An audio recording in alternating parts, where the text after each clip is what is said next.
go. Ooh, all right. Like we are live, I'll call to order this meeting of the Planning and Zoning Commission. First item on our agenda this evening is the Pledge of Allegiance. Please join me. I pledge allegiance to the flag of the United States of America, to the republic for which it stands, one nation, under God, indivisible, with liberty and justice for all. Wow. Okay. Tried. You know, Ms. Lowell, you call the roll. Chairman Sema, Here. Alderman Fauci, Here. Mr. Bolazina, Virtually here. Mr. Kuchin, Here. Miss Miller, Here. Miss Munzel, Here. Dr. O'Mell, Here. and Mr. White. Here. I have Mayor Dalton and Mr. McKnight is absent. We have a quorum. First item on our agenda tonight is the approval of the minutes from our August 19th, 2020 meeting. Do I have a motion? Move. All right, Dr. O'Mell for moves to approve. Do I have a second? I'll second. Seconded by Mr. White. Thank you, Mr. White. Any discussion, comments, Welcome. changes?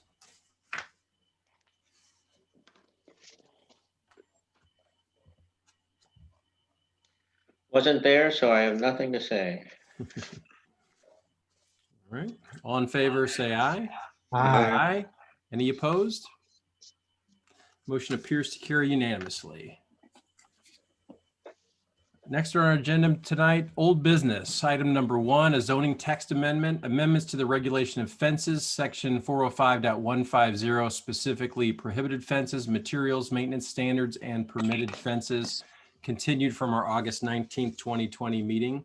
I'll call for our presenter, Mr. Spencer. Thank you, Mr. Chairman. We had a lot of good discussion at that August meeting regarding fences. There were a lot of points made, and I went back and edited the document. Real quickly, a brief overview of the edits. I changed some of the definitions based on Mr. Bolazina's suggestion regarding insubstantial fences, adding wall to courtyard, eliminating gate, stockade fence. As staff, I also added wildlife protection fencing as a definition. I moved the permitted fence section forward behind prohibited fences per Mr. Kuchin's suggestion. The terminology, non-conforming fences, I added a special subsection for that. That speaks to how if it's non-conforming, you can't enlarge it, you can't extend it, alter it in any way. You can maintain it, maintenance section, but you can't expand a non-conforming use. In terms of permitted terminology, there was some discussion about that. So basically, we have 4 permitted materials. 1 is treated wood, emphasis on treated. 2 is use the term simulated wood, which includes vinyl, covered, and synthetic wood composite or equivalent. That terminology is used just in case there's some new product that comes forward that we're not aware of at this time that can be treated as simulated wood. 3rd, brick or stone, and 4th, metal, which would include steel, aluminum, wrought iron, or metal composite. And then in terms of temporary garden fences, I struggled with the temporary nature of it, and it just didn't seem tenable to keep it as temporary. So there is the term wildlife protection fences, and I'm proposing to establish a maximum height of 8 feet in the rear. That's consistent with what the city uses at some of its garden sites, and 3 feet in the front yard. But you can't have a maximum of 6 feet if you're directly wrapping the trunk of a tree. And then also that it's a minimum of 10 feet from any property line. And then the last major change was I added some graphics for the residential fencing section, just to help spell out exactly what's intended by those regulations. Try to be a little more illustrative and you know, say something with a graphic instead of just the terminology. So those are the major changes based on our discussion at the last meeting. Great. Mr. Spencer, for the record, have we received any public comments? I have not. Laura, have you received any? No, we've received no public comments. Okay, thank you. I'd note that Commissioner McKnight has joined us as well for the meeting. All right. Any discussion or questions from the commission? Yes. Mr. Bolzina. In section D, well, not in section D, but in general, there were sections where the term masonry was deleted from the definition of allowable fences back in, I guess it's E. And since we do allow some form of solid fence, and I'm a little bit unsure what the distinction would be between a fence and a wall, for instance. You know, we have a subdivision that's surrounded by a brick wall on Clayton Road. We have other things that I think would qualify as a fence in our definition here. So I'm wondering why we eliminated masonry. And then I'm also aware of the fact that there's something called a concrete fence with concrete panels that could be a solid fence, but it could also be an allowable fence under some circumstances in our code here. So I'm wondering if concrete and masonry should be added back, at least to the extent that solid fences are allowed in certain circumstances. For the record, wall is included in the definition of fence. A fence is a structure, partition, or wall erected for the purpose of enclosing or separating land. Okay. But in terms of masonry or adding that back, you know, it's up to the commission. Brick and stone have aesthetic qualities. If there's the will to add in concrete and masonry as a general term, then I guess let's have that discussion. Well, I'm afraid of, at least to the existing fences that are masonry, then it might get caught by the replacement. If it's not an allowable material, then maybe it couldn't be replaced if it was more than 50% destroyed, for instance. Because you can't go back with a non-conforming material. Correct. So I would suggest that masonry, and perhaps if a concrete panel would be considered masonry, I'd be okay with that. But I think that should be added back in. Mr. Chairman. Mr. McKnight? Dennis, I think I agree with the fact that we took it out of the one section, or in the several parts where we took out wood or masonry, which I think is the right thing to do in part E. But I think what you're saying is adding it back in H. But it already has brick or stone as materials that you can create a fence with.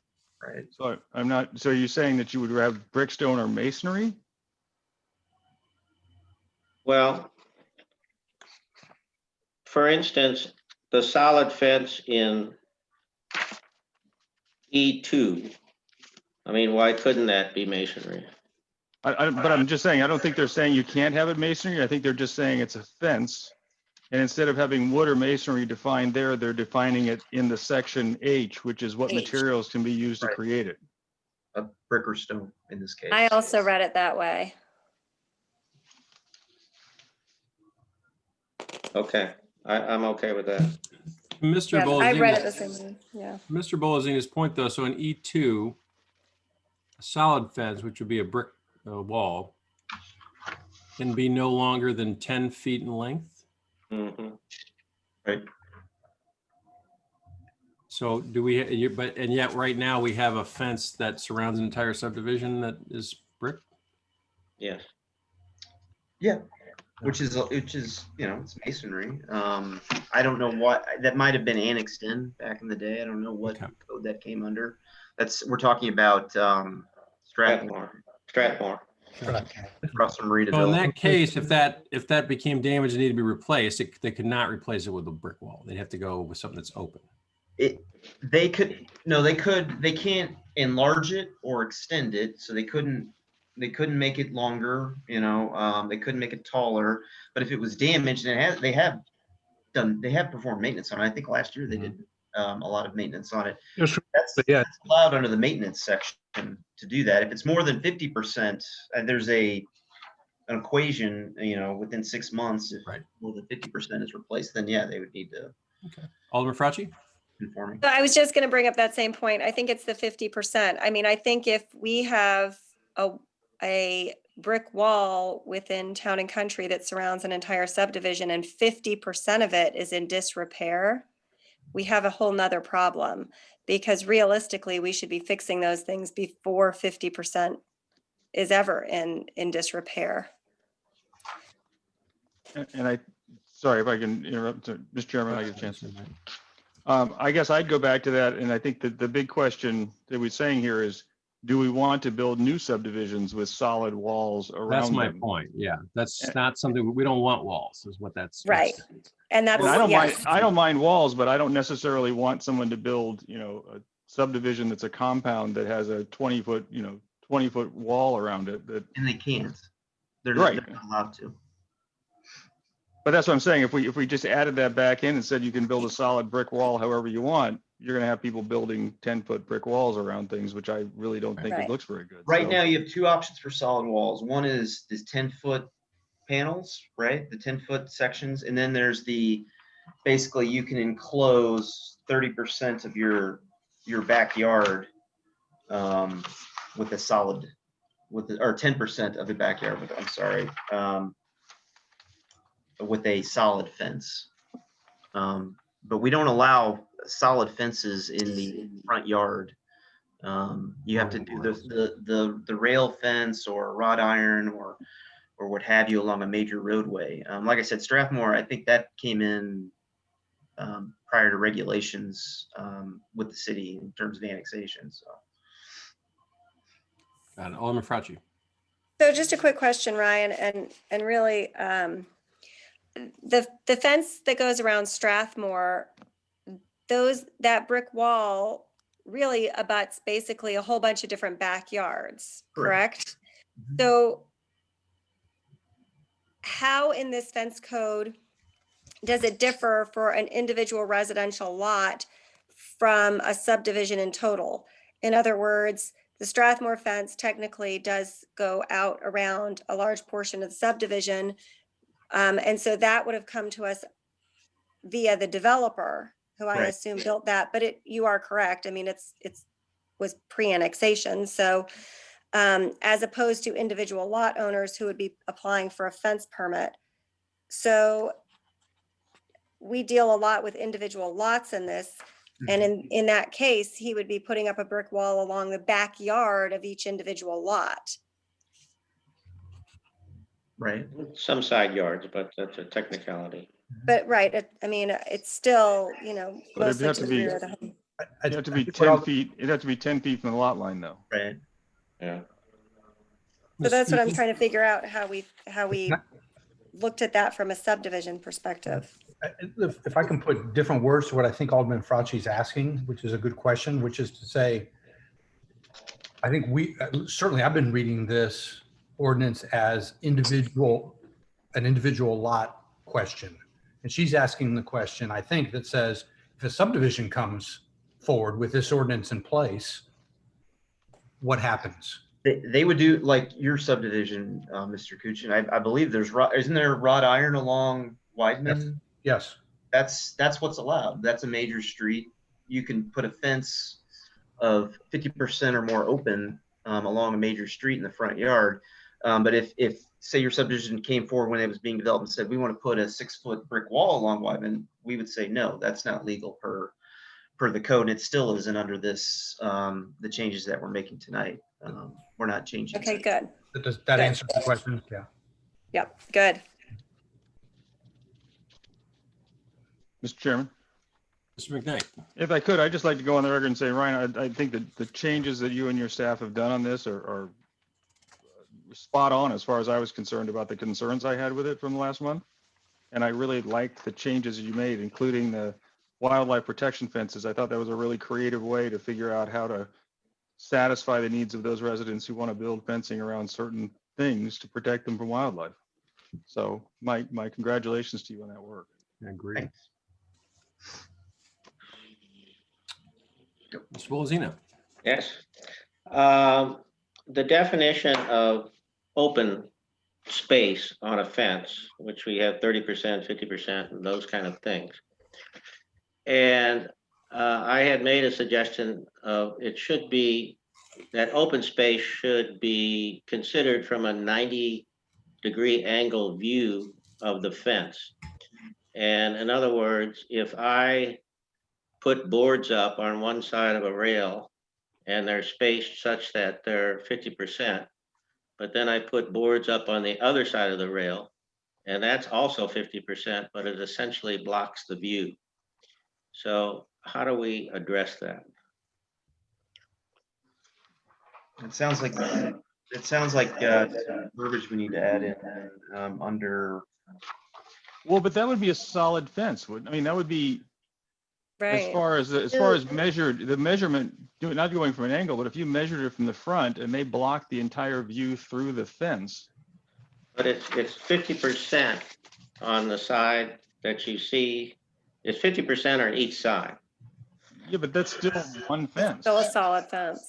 Yeah. I mean, that's how, when staff receives a permit, they have these schematics and these layouts and they show it. It's a front on view of what we're evaluating in terms of percentage open. So, I mean, we're It's a good question, though. Is there anything we need to do to stop somebody from trying to game that?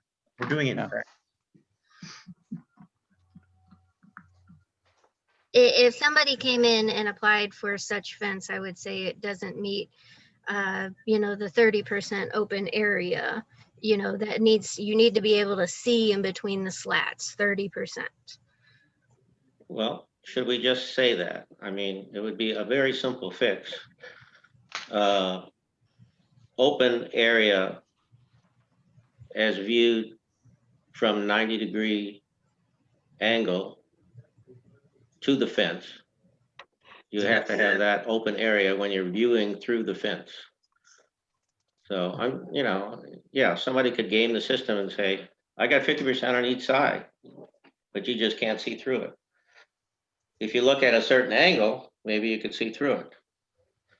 Then that person would have to go to the Board of Adjustment to fight our interpretation of the code and present a variance. Well, but I think, Dennis, if I'm correct, and I'm sorry to interrupt on this, but it sounds like you're just saying put a definition of what open area is. An open area, there'd be a new definition added that Right. would say open area constitutes the view from the holistic view of the fence, or are we talking about segments of the fence from a 90-degree angle? Right. Yeah, so Something, we could add it. I don't know if I have all the words right now, but yeah. Why don't we put a pin in that for just a minute, Mr. Bolzey? If it looks like we're able to move this forward with just an amendment or two, I would propose that you make an amendment to that. If it looks like it's going to need to go back, then maybe we'll ask Ryan to do that in a next revision. I think that sounds like something that would be easy to add now and prevent trips to the Board of Adjustment later. I agree. Right. Further discussion, Mr. White?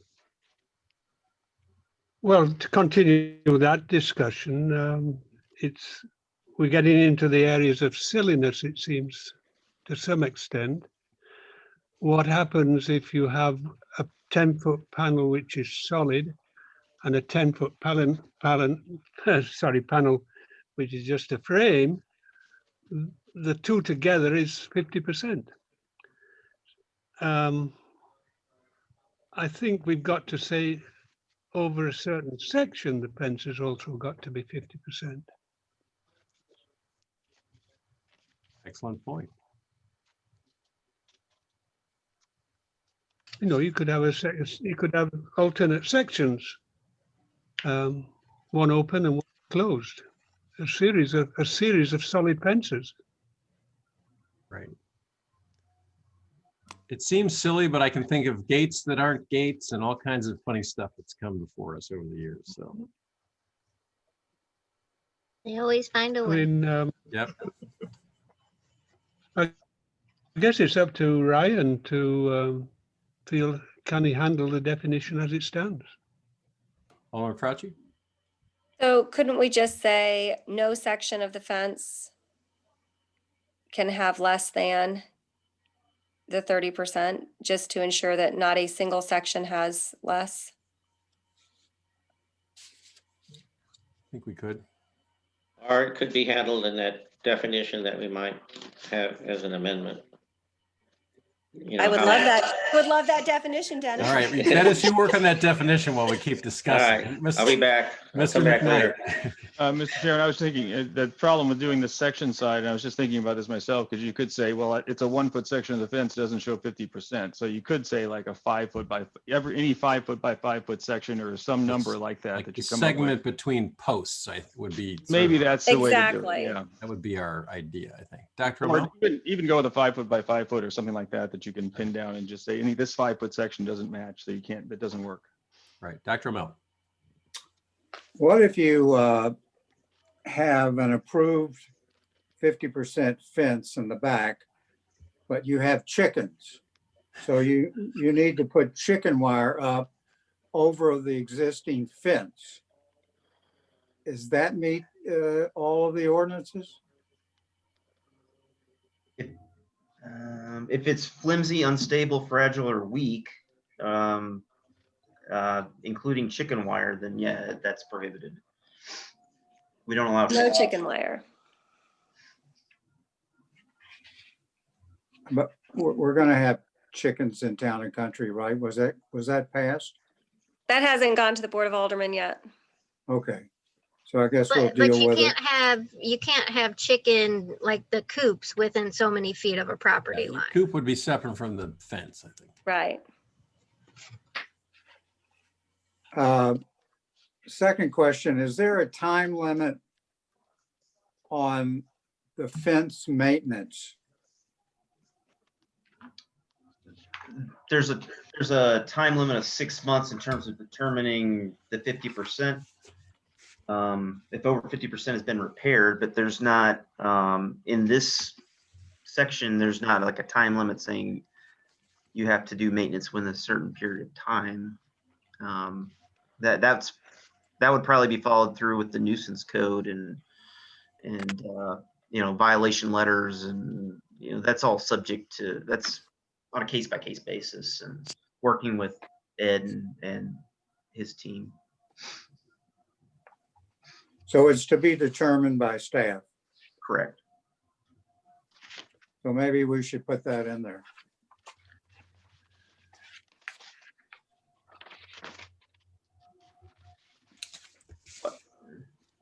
You could. I don't think it's necessary, just because it's already kind of covered in our property maintenance code to an extent, in terms of how we follow through on nuisances and issues with maintenance of property. It doesn't hurt, but I think it's already kind of covered. So Ryan, how would that, so if there's a fence that's fallen apart, you would get a complaint, and just walk me through what would happen? We get a complaint, and then myself or the code official would evaluate to see if it rises to the level of something that needs to be addressed. And then we send an official letter, give them a reasonable amount of time, typically anywhere from 14 to 30 days to address the issue, depending on the severity of it. In this case, with a fence, we could look and see if 50% or more is going to need to be repaired or corrected, and that may trigger total replacement if it's not conforming. But otherwise, they would just, they would have a certain period of time, and we'd work with them and hopefully avoid a municipal court situation to address the fence. Got it. Thank you. Mr. Kuchin. I'm going to change the subject and take us to D8. So this is prohibited fences. And 8 is solid. So this is a prohibited fence. Solid simulated wood or vinyl fences in the color white or other light tone color. This goes back to a conversation we had last meeting, which is to say, turns out, I think, that this is Longview's fence. In other words, yeah, and so that's why I'm saying it, Tiffany. I'm looking for your comment. Go ahead. Go So ahead. that's why we added the solid. So no solid, meaning, you know, the 6-foot privacy type fence, no solid fences, but this would allow that split rail vinyl. Oh, I missed the word solid. Never mind. Yep. That Yep. first one's important. That was that way to fix that little problem, because I don't like us to be a, you know, do as I say, not as I do kind of city. I don't think it's fair. Right. Okay. So a Longview fence is It's appropriate good. somewhere else. Yep. Okay. But to that statement, I think grammatically that 8 should say solid fences constructed of simulated wood or vinyl in the color white or other light toned color. I think it is ambiguous the way it's written. So it should say solid fences constructed of simulated wood.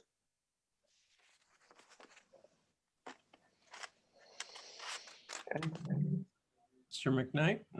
I would agree with Dennis on that. I read this last meeting and I read it again this meeting, and that was one of my notes. It's like, are we still trying to say you can't do this fence? Because Right. I'm still reading as a solid color, not as a solid fence. So, Well, yeah. I think you read it correctly. Okay. So as Chairman, So that's just going to be a change. We'll make. yeah, put a pin in it. Yep, Yep. hold that for a minute. It seems like there may be enough that we can make a couple of amendments and move this forward tonight. Further discussion. Mr. Chairman. Mr. Sluse, yes. So in looking through the draft, the language in E1, I think might address the concern about, you know, a 6-foot solid panel, then, you know, 6-foot empty panel, in a way that it's kind of nicely vague in the sense of it conveys the spirit of the fence ordinance without trying to kind of find a way. So I think that language seems to achieve, I think, what it is that, you know, you were discussing in terms of generally when those percentages. And also I think that language you could squeeze Mr. Bolazina's comment about the when viewed from 90-degree angle quite easily into that in a way that, you know, won't make it kind of linguistical gymnastics. So I think that might be a good starting point to look at. The consistently appearing throughout the entire area. The fence, and you could just add when viewed at a 90. Viewed at 90 degrees or something. Yeah. Well, then you'd have to look at 2, which doesn't have the consistently appearing language. Mhm. And my suggestion would be to kind of use that language and then pull it everywhere else you want it to be clear. Further discussion or comments? Mr. White? I'm going back to the definition of fence, where shrubs and hedges are not, well, they're excluded. How is that addressed? What happens if somebody comes along and plants a grove of bamboo, for example? Is that going to be allowed? You can I plant. hope not. Well, it is. Bamboo is an invasive, but you can plant all the trees and hedges you want. We're not. What it's saying is you don't regulate trees and shrubs like you do fences, I believe. If I'm correct. Unfortunately, yes.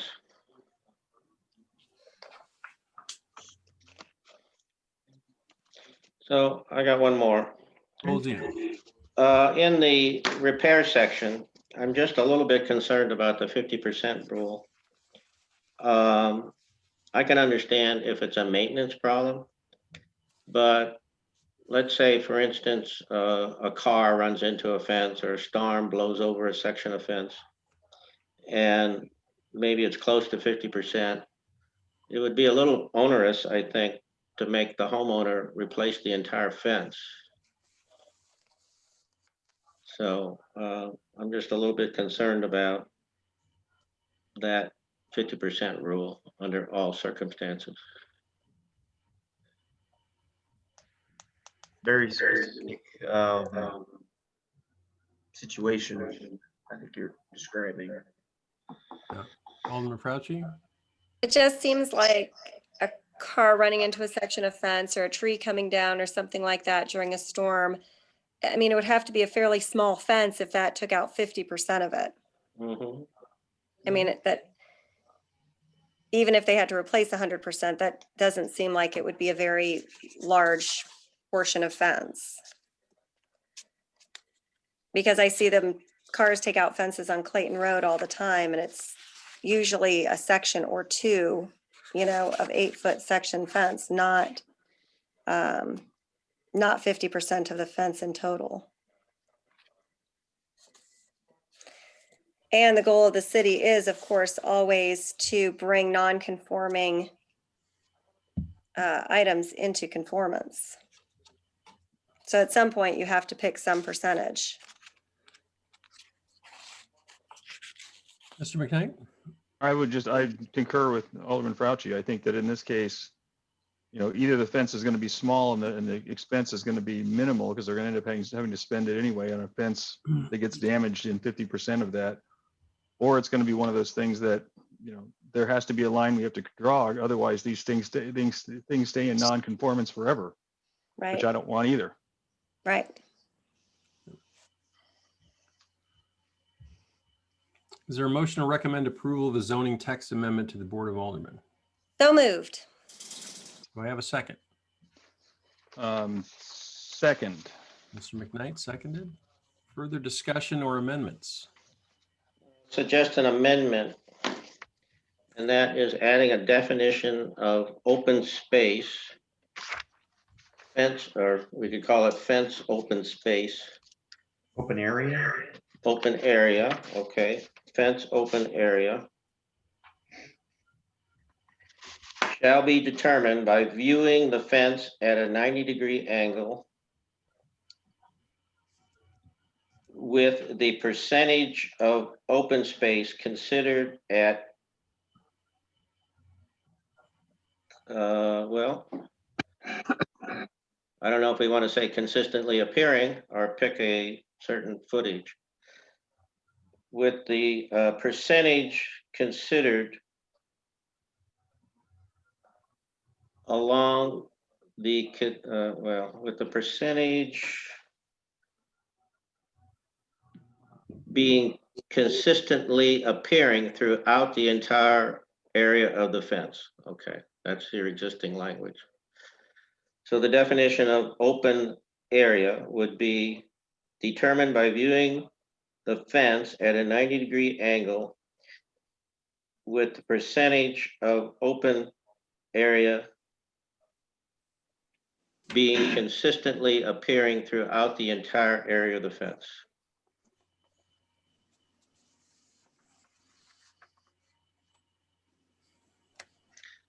Would eliminate Granville's panel and open panel situation, I guess. I'm not 100% sure, but it would be the staff's definition of consistent, whether a panel, open panel would be okay. So the term to be defined, then, Ms. Lowell, could you read that all back to us? It's fence open area? Is that the, I'll let Dennis reread it. oh, I thought you were taking notes. I didn't know. I am. The open area shall be determined by viewing the fence at a 90-degree angle and with the percentage area consistently appearing throughout the entire area of the fence.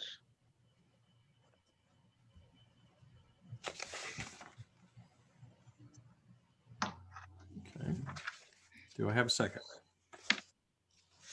Second, Seconded by Alderman Fauci. Discussion on the proposed amendment.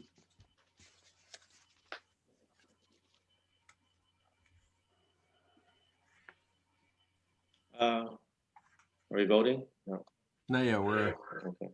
I'm waiting for Mr. McKnight because he's got a look No. on his face that says maybe, no? I'm good. All right, all in favor of the amendment, say aye. Aye. Any opposed? Motion appears to carry unanimously. All right, we have. Mr. Chairman, I have the findings that Oh, we have to Mr. approve.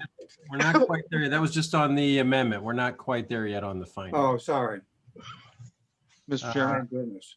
Mr. McKnight. I'd like to propose an amendment to materials. One of the concerns I have with materials is the brick and stone and limiting it to brick and stone. I know that many fences, walls are created with concrete block, and that would not fit into either brick or stone. So I would propose that section H, number 3, we change from brick and stone to masonry like brick or stone, something like that. Masonry with brick and stone in parentheses. That would give a larger flexibility to be able to say you can build with materials that look like brick or stone, but aren't necessarily brick or stone. And I would suggest that masonry by itself would be sufficient. Yeah, I think you're probably right. Would you like to restate your amendment then, Mr. McKnight? So I'd restate the amendment to remove brick or stone and just place masonry as number 3. Okay. Do I have a second? Second. Second by Mr. Bolzina. Any discussion on the proposed amendment? Mr. Kuching. It's a question from somebody that doesn't know the definitions in this area very well at all.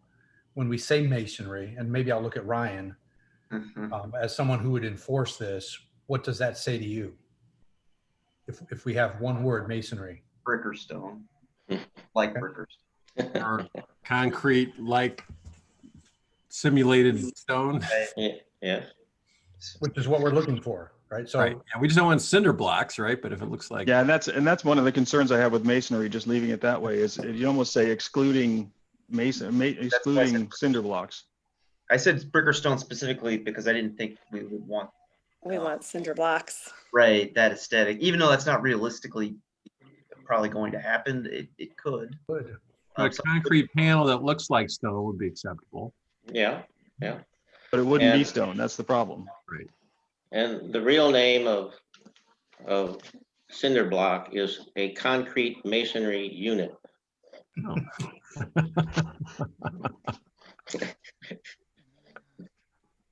So we don't want that. It seems to me, at least for me, I would want to be explicit about that excluding that. However we want to say it, Dennis. Attach it, apply it as an amendment, amend my motion. Well, if I can suggest your amendment, it would be masonry excluding unfinished concrete masonry units. Unfinished concrete masonry. units. Concrete. Masonry units. All right, do I have a second? I'll second that. Discussion on the amendment to the amendment. All in favor of the amendment to the amendment, say aye. Aye. Aye. Any opposed? Okay, we have an amended amendment. Any discussion on the amended amendment? All in favor of the amended amendment, say aye. Aye. Aye.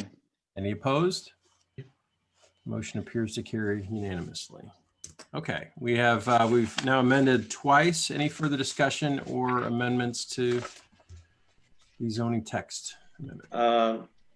I just have one question for the commission, and that is around swimming pools. Do we really want to allow a wood fence around a swimming pool as something that's durable enough under those conditions? Should we insist on metal, aluminum fences of that sort?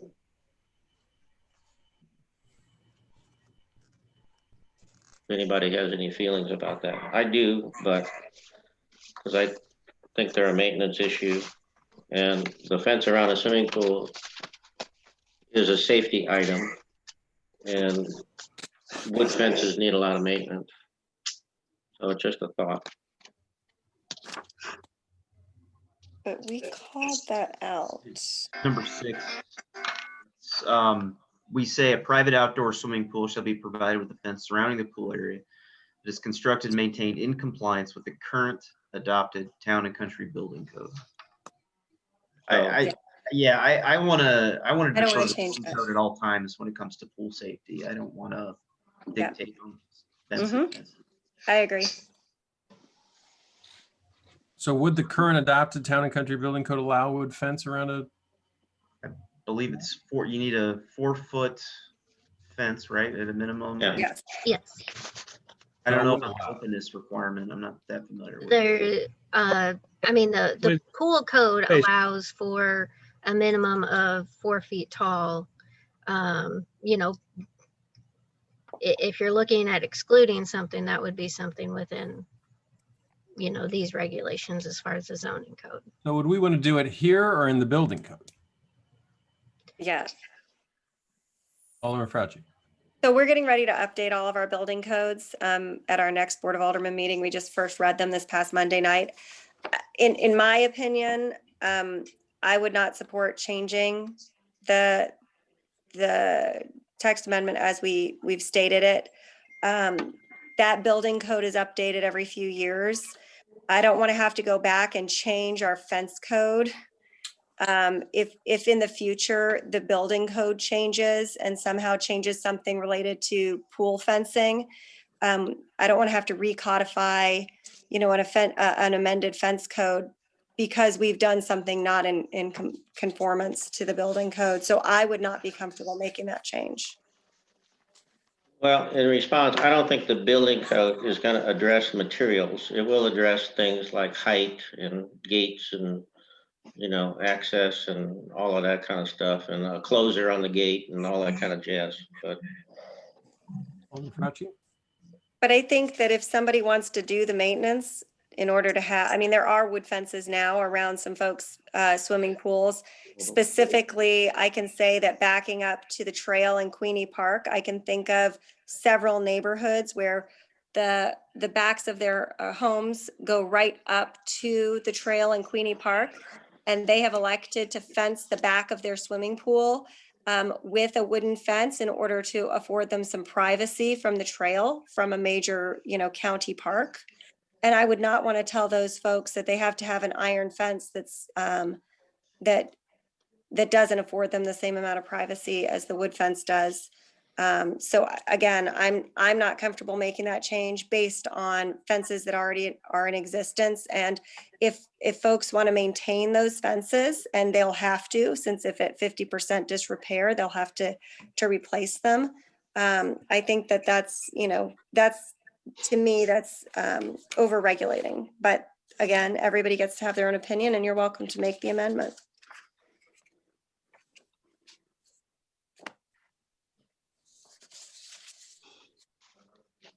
Mr. Bolzini, would you like to make the amendment? well, I guess I'll run it up the flagpole and see what happens. The amendment would be on item 6, shall provided with a fence surrounding the pool area that is constructed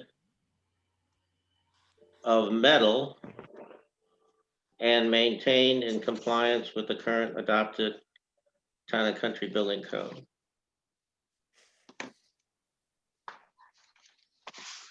Do I have a second? Oh, sorry. I have a question, but probably. If you're not getting a second, I'll second it. Mr. Kuchin, seconded. Thank you. Ms. Bunsell. Sorry. Is there a regulation about how close the fence needs to be to the pool? No, So you could be potentially limiting someone's choice of a total background fence just because I mean, I understand what you're saying, like wood doesn't stand up as well underwater, but it may not even be near the water at all. Correct. So that seems overly regulatory to me. Mhm. Just a thought, we can vote on it. Okay. Mr. White, Yes, I think in support of Marcel's statement, I think a total backyard fence conforming to the current building codes on swimming pool fences is acceptable. So the pool itself is not surrounded, but the entire fence is. Sorry, the entire backyard is, for example. And of course, that doesn't relieve the owner from all gates to be locked and warnings going into the area from the house and things of that nature.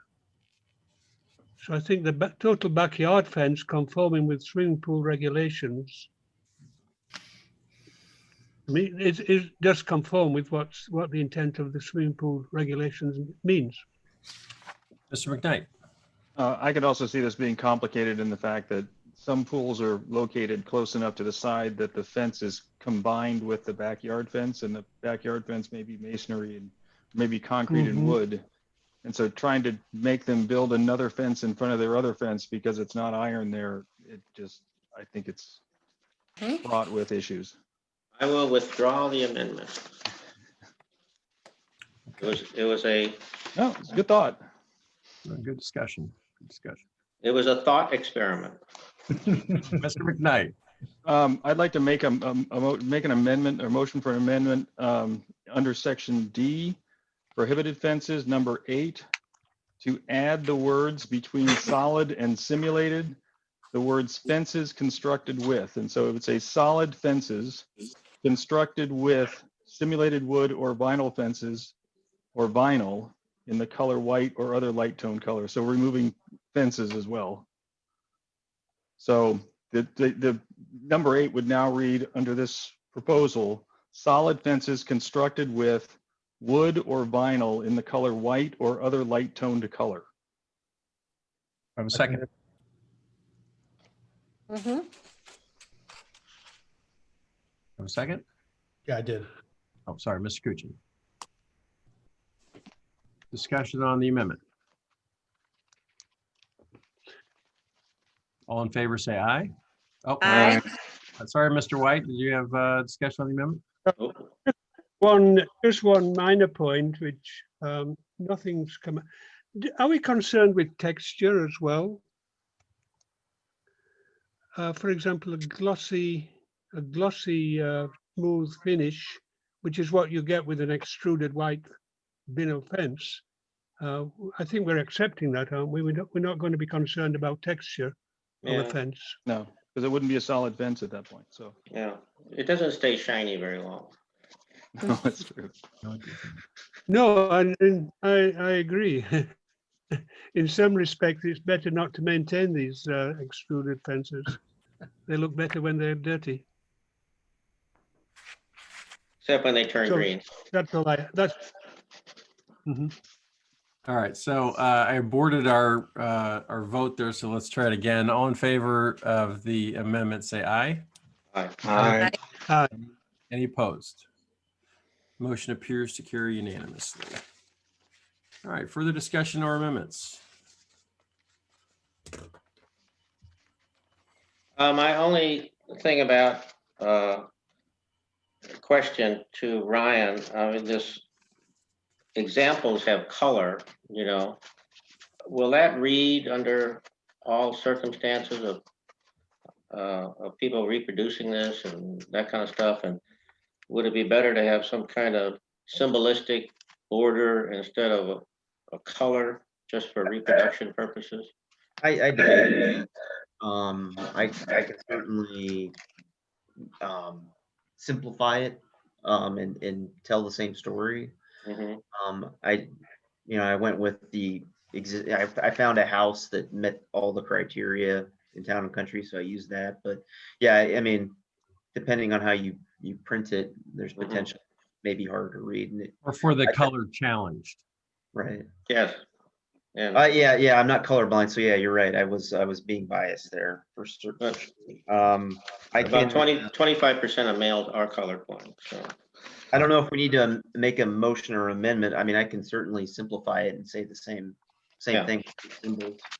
I mean, if you can just come up with some kind of symbol. Yeah. For a fence rather than a color, that would be great. Okay. Ed, maybe you can comment. Do we need to do, can we vote on this and just ask Ryan to change some colors or come up with some symbols, or do we need to do something there? Yeah, I think so, because I mean, you're recommending it up to the board level, so it can, you know, that can be included in the recommendation that people bring to the board. Yeah, okay. All right, further discussion. Ms. Lowell, will you call the roll? Mr. McKnight, Yes. Dr. O'Mell, Aye. Mr. Kuchen, Yes. Mr. White, Aye. Alderman Fauci, Aye. Mr. Bolazino, Yes, Miss Munzel, Aye. Miss Miller, Yes. and Chairman Sema. Yes. The motion carries unanimously. Okay, Dr. Amell, I'll take a motion on the commission's finding regarding the zoning text amendment. Will it be okay that we vote on the 7 together? Works for me. Any objections? nope, All right, take us away. There is a public need for the proposed use. The proposed amendment and proposed use are in compliance with nor deviate from the adopted comprehensive plan. The property in question is suitable for the uses permitted under the proposed zoning. There are adequate public facilities such as sewer and water and other required public services. The public health, safety, and general welfare will not be damaged. The land values of adjoining properties will not be damaged. The adoption of a proposed amendment is in the public interest and is not solely for the interest of the applicant. Thank you, Dr. Amell. Do I have a second? Second. Second by Alderman Fauci. Any discussion? other than the sewer, I don't know how it can. But it's okay with me. All in favor, say aye. Aye. Any opposed? Motion appears to carry unanimously. All right, item number 2 under old business is zoning text amendment and amendment to the regulation of exterior lighting, section 405.157, specifically exemptions, continued from our August 19th, 2020 meeting. Mr. Spencer. Thank you, Mr. Chairman. Real quick, just thanks again for that, the vote on the fence code. That's kind of a big deal. That was 33 years of code that you just updated. So that's great. The next one, exterior lighting, based on the August 19th discussion, staff went back, we looked at, that exemption section's just not going to cut it in terms of making the amendment. So we carved out a new subsection specifically for exterior lighting. Basically, this section for single family uses and their accessory structures. So there are 5 specific points within this section. One is that security lighting, you got to have motion sensors and they need to be fully shielded. And in terms of the orientation of luminaire, it needs to be focused on the property and not adjacent properties. You need to have it on your property, directed on your property.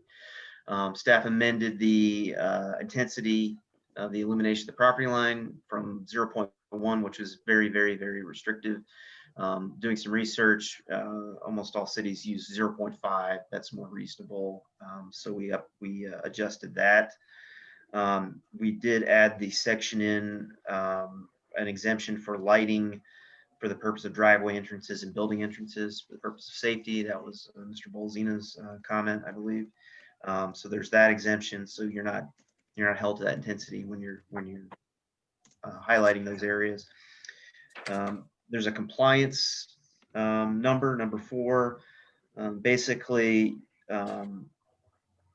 your lighting that's existing today, once we adopt this, is legal non-conforming if it doesn't meet it. But if it doesn't meet the orientation and the security lighting standards, then you have to comply. So staff can enforce that tomorrow. So if there's a light that's in place currently and we adopt this, that's shining directly on a neighbor's property, staff can ask them to adjust that. And then the 5th one is just that lighting plans aren't required. They're expensive. They're used for commercial properties and developments, and we don't want to require that of our single family properties. So that's the set of amendments in a nutshell. Mr. Bolzino. I have a little bit of a definitional problem with security lighting. I think it's an ambiguous term. I've got a definition, like one. And it's because one man's security light might be another man's decorative light. And I have lights that are on my house and garage that are on a motion detector that I would suggest serve as a security light, but they're also decorative light fixtures. So I don't know how you're going to determine what is a security light and what is a decorative light and what is going to require a motion detector. Mr. Spencer. Yeah, obviously there's always interpretation with the code. There's always different situations. The security lighting, it tends to be on the corners of houses or above garages. I don't have a good answer in terms of, is the light above your door, your front door, is that technically security lighting? I mean, I guess it could be. Any light really provides security if it is lighting up your property. I don't have a good answer. Well,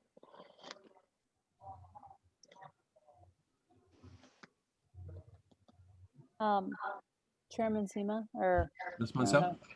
I guess I'm confused as well. So is it that decorative lighting is not regulated and security is, or how? correct. I'd say you're correct. Holiday lighting, or just lighting, just like shining on trees and lighting up? Yeah, I mean, I guess what is the scope of this? Because I mean, the lights on trees, I would say, I mean, that's definitely not, I mean, I That's guess. decorative lighting. Yeah, I would interpret that as decorative lighting. So then that's not that type of lighting would not fall under this. I looked at some definitions of security lighting provided by other cities. One of them is lighting intended to reduce the risk of personal attack, discourage intruders, vandals, or burglars, and to facilitate active surveillance of a property or grounds. Another one is lighting intended to illuminate a property or grounds for the purpose of visual security. Those are definitions other cities have used. Mr. Bolzino. So what I'm really object to, and I think it would be called a security light, is I had an instance where somebody in a subdivision contracted with Ameren, and they put up one of these pole lights with something that looks like it belongs on a highway. And they said they put it up for security. Obviously, this was not on a motion detector, and it was quite offensive. So I don't know where that I mean, you do have a luminaire brightness and you have the luminaire, the light fixture height, which is helpful. But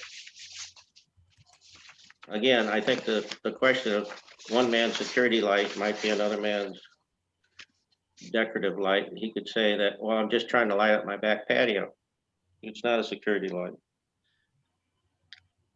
So, Mr. McKnight? I guess I'm trying to read through and go through that scenario in particular, because I mean, there's similar things like that where someone's going to say it's not a security light. But I think I'm reading here that security lights need to be fully shielded, and we're saying decorative lights don't need to be fully shielded, because I'm trying to figure out if someone shines a 400-watt bulb up into their tree and calls it a decorative light, how is that different than having a really, I mean, it's a really bright light that's going to light up your house.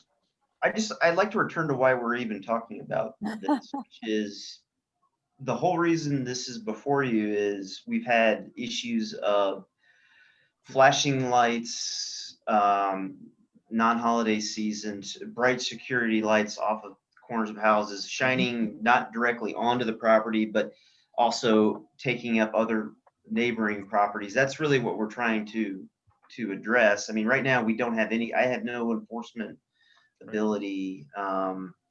If you were to supercharge a security light in your rear yard and it lights up your neighbor's yard as well. That's what we're trying to address. That's why the intensity of illumination at the property line. And that's why we really call out, the need for motion sensors and shielding on security lighting. And I agree, it's somewhat nebulous and, what exactly is a security light. Maybe that's something I can look into further to get a strong definition or flush that out a bit. well, then I'm a little bit confused by the way this section is set up, because it's not clear to me that all of those numbered paragraphs apply to security lights. I didn't think that was the intent. I thought 2 to 5 applied to any light.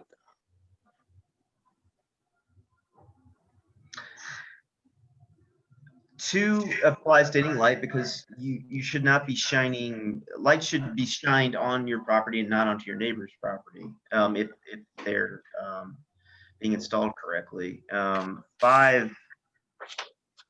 well, 5's just an exemption from the lighting.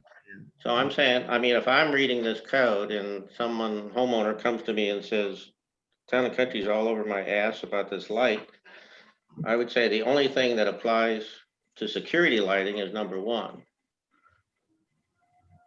Everything else applies to every other light they may want to put up. Mhm. So,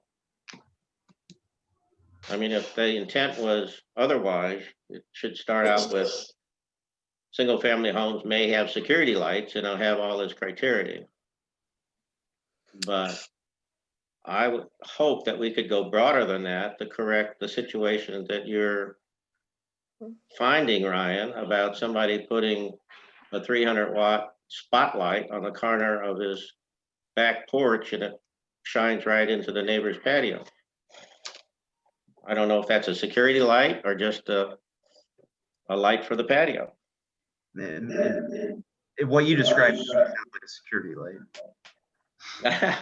Well, I would argue otherwise if it were my light. I would say a security light would be something that would be on all night.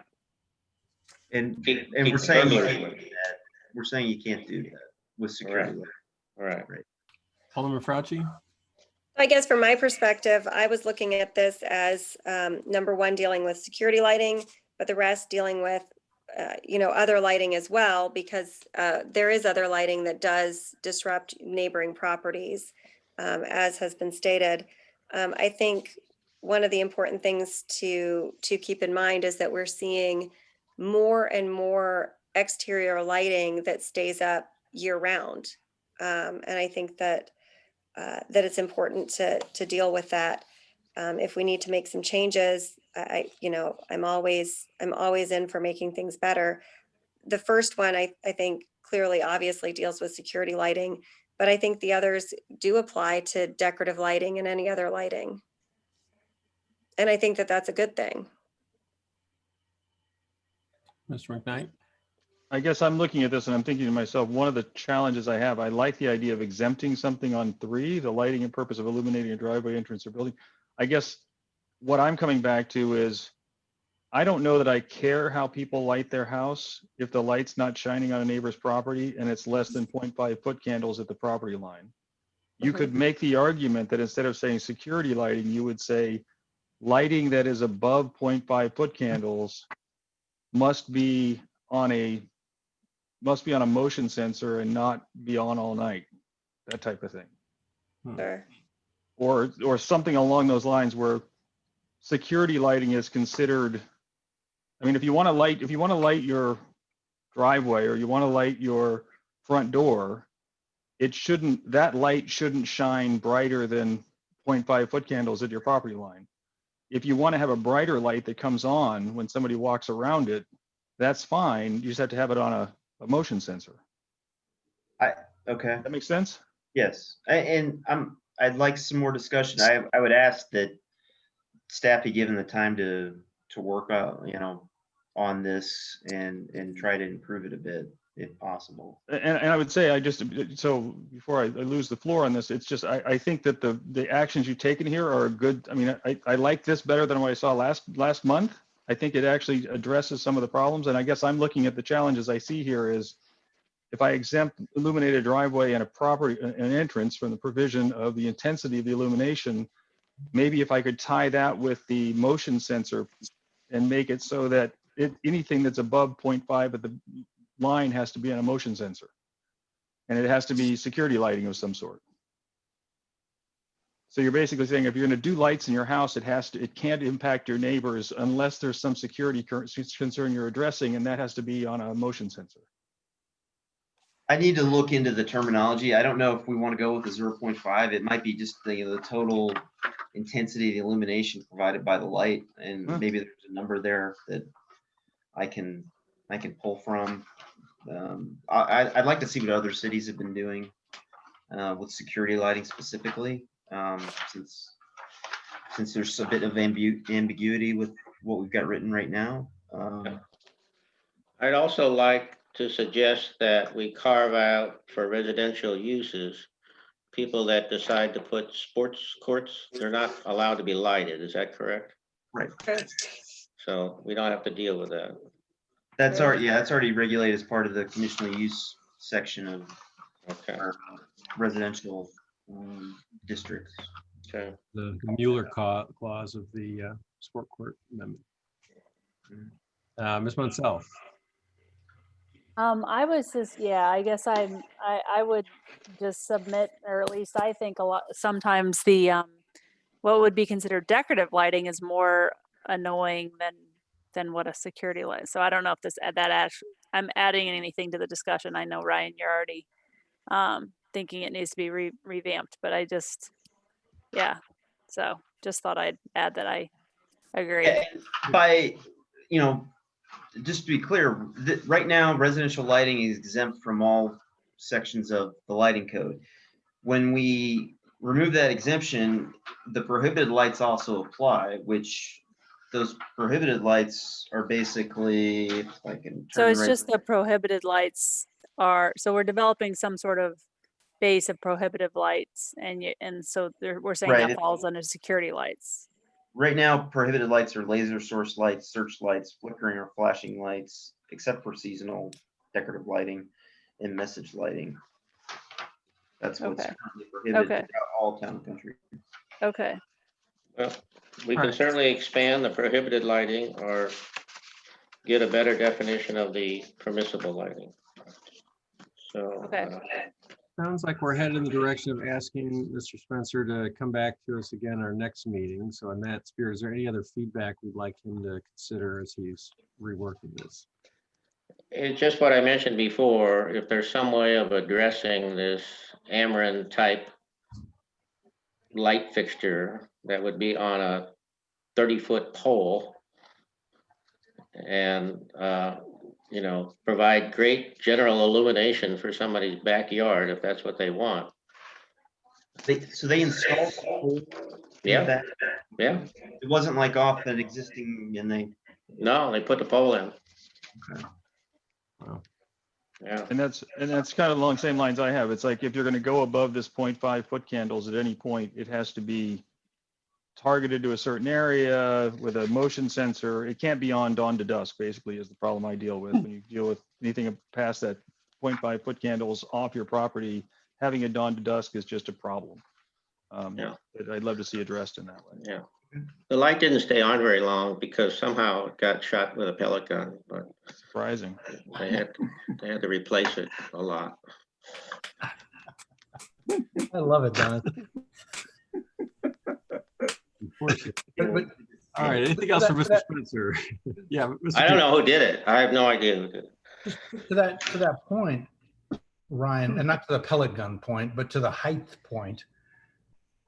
In our commercial regulations, we limit height. So we Yes. could do the same thing here. Could we not?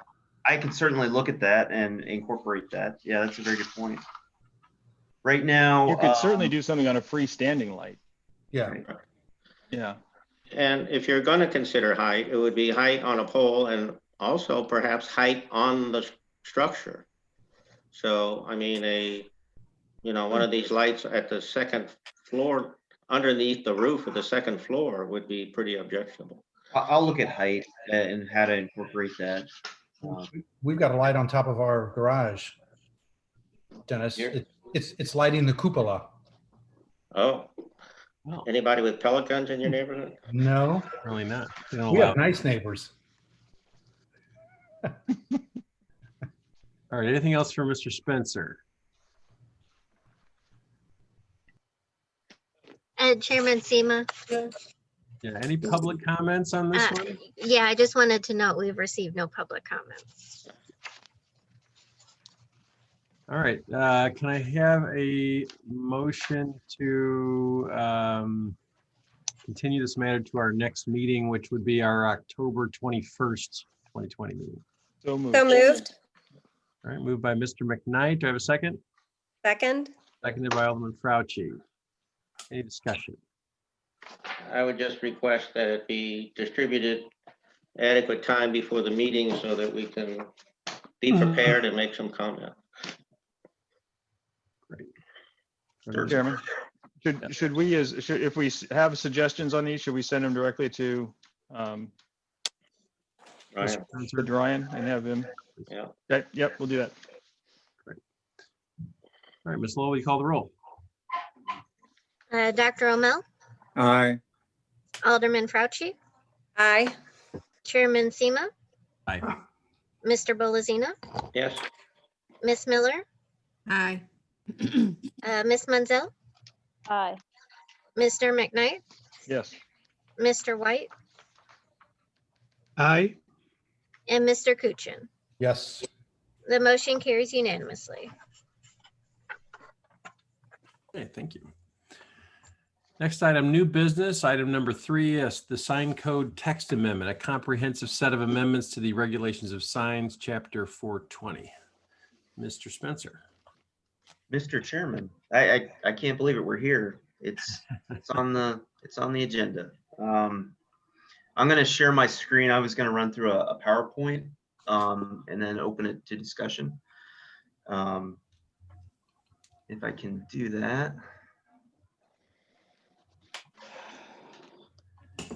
Okay. First, I want to thank Chairman Sema, Mr. Bolazina, Ed, Tiffany, all their help. This was a long process, and it's been started and stopped several times, but we're finally here. This is a big deal. Our sign code, it's a major section of regulation within our municipal code. I want to talk about the background really quickly. I want to hit the high points of the major amendments. I want to touch on a couple points for discussion and just the basic next steps. The current sign code was established as an independent code in 1989. Part of that was part of the zoning code. It's only been amended 5 times in the previous 31 years. You know, we're here today because one, you know, again, 1989, there's been a lot of legal decisions and opinions, and Ed can touch on those if needed, that have changed how cities around the country regulate signs. So that's one of the major impetuses for why we're looking at this. So in terms of major amendments, I'm going to talk about definitions, the graphics process, general requirements, and then zone districts, how we organize the signs in terms of regulating them. Definitions, about 2/3 of all the definitions were touched in some way, shape, or form. And we added 25 new definitions, mostly to add new terminology, more 21st century terminology, and also eliminate content-based definitions. And Ed can touch on that if we need to discuss that. But basically, we're not calling out signs by what they're promoting, like a gas station sign or a real estate sign.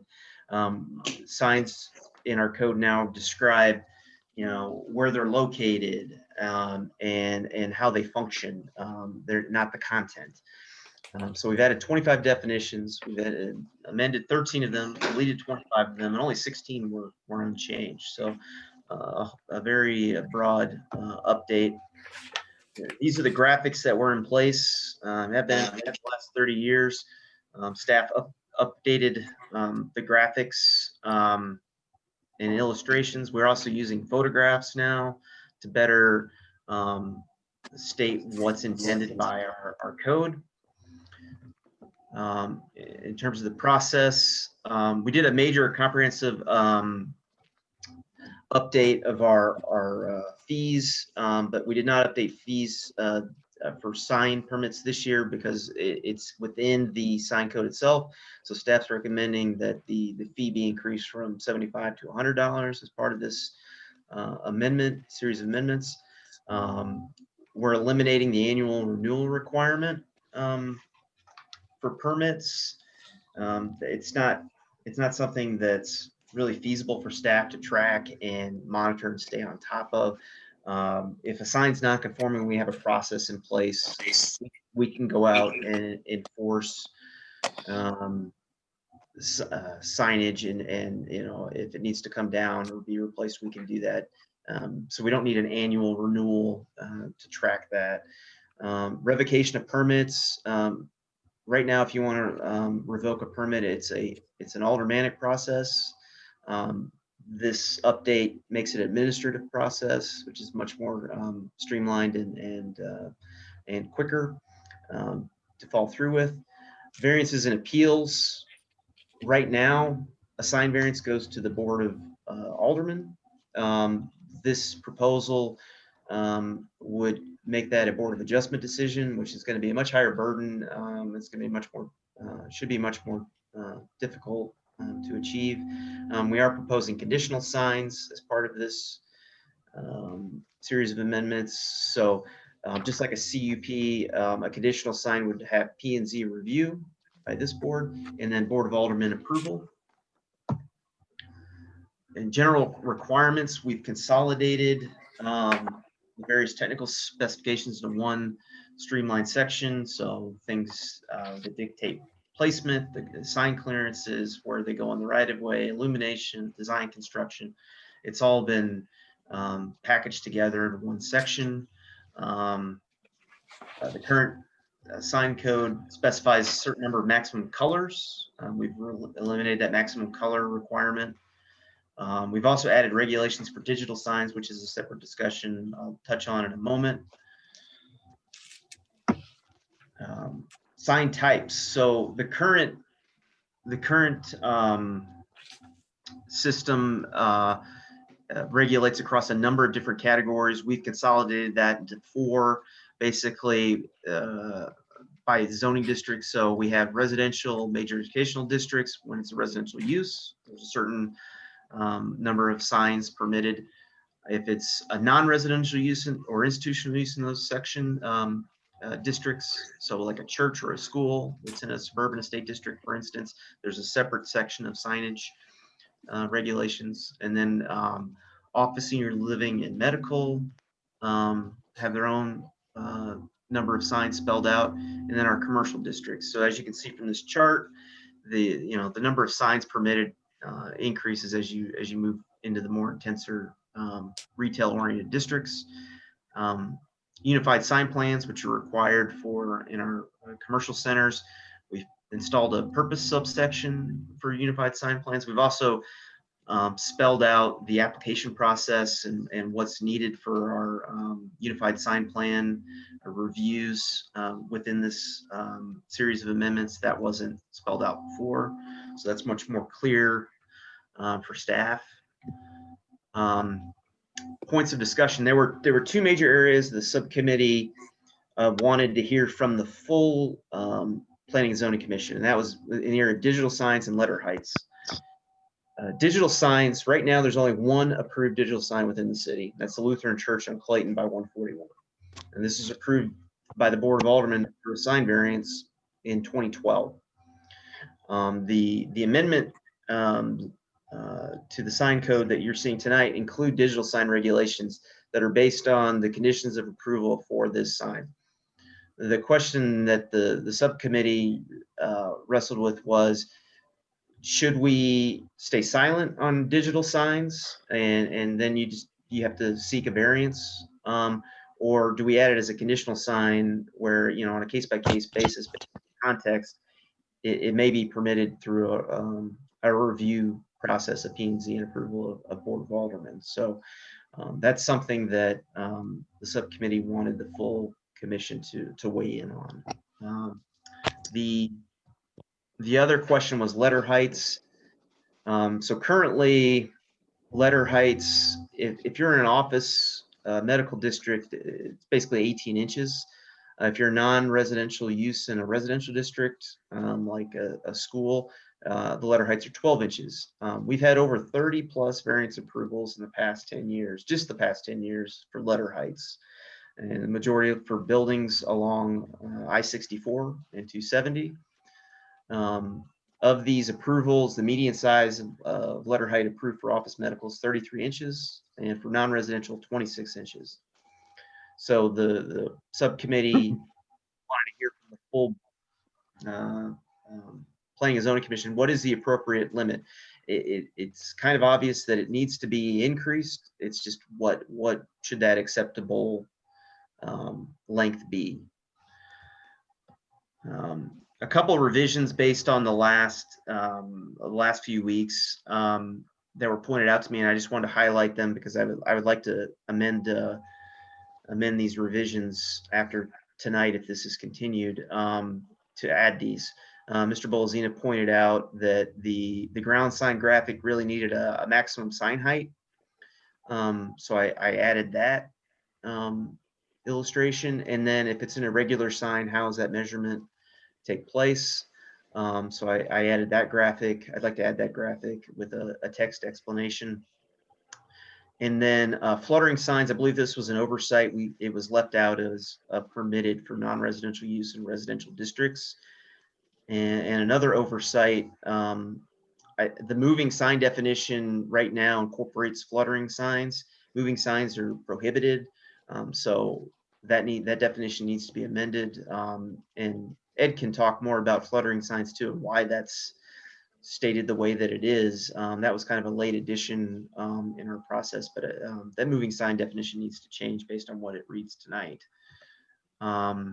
So following discussion and revisions from this commission, it'll go to the Board of Aldermen with your recommendation, and then we'll have 2 readings and ordinance approval.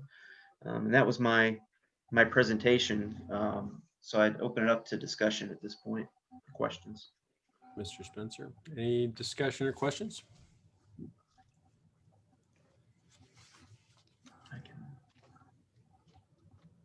Can you go back to the things you wanted feedback on from the commission? The 2 questions you had? Absolutely. So it was digital signs and letter heights.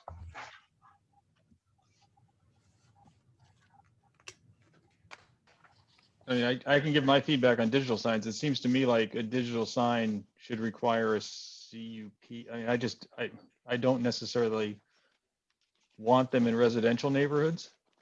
But of course, with churches and such, sometimes it makes sense to do it. In schools, I know I've been looking, I mean, Parkway has looked to do this before at the elementary school.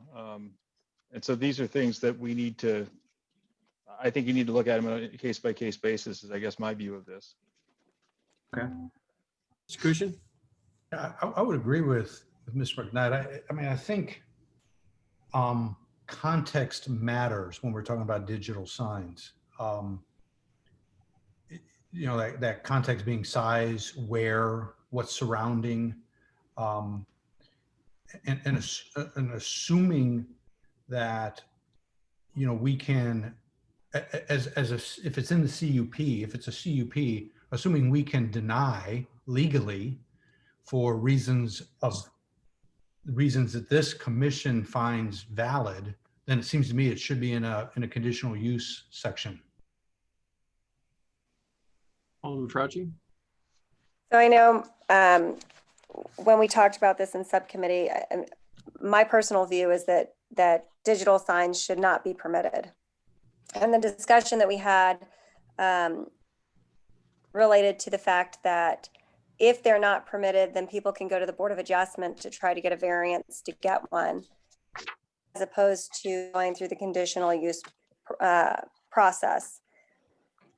The reality for me is that I see when we have a process, instead of saying they're not permitted, you get more people come forward and say, well, I mean, they are permitted, they're just a condition, and so I can do it as long as I go and meet the conditions. And so I think you'll see more applications for them under a conditional use process than you will under a variance process through the Board of Adjustment. And I think that it is very difficult, I think, once you have a conditional use permit to say no outright every time. And I say that, look, the different things and the boundaries that are pushed fairly regularly with conditional use permits. And we can talk about that a little bit under my Board of Aldermen report when we talk about 929 Claymark, which failed at the Board of Aldermen. And I think that from my perspective, I get complaints about the sign at the church, and I know that Ryan has had to go there.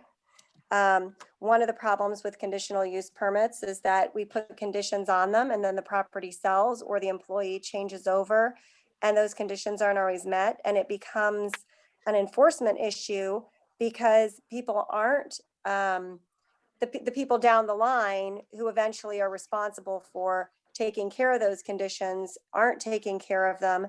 Residents no longer know what they are.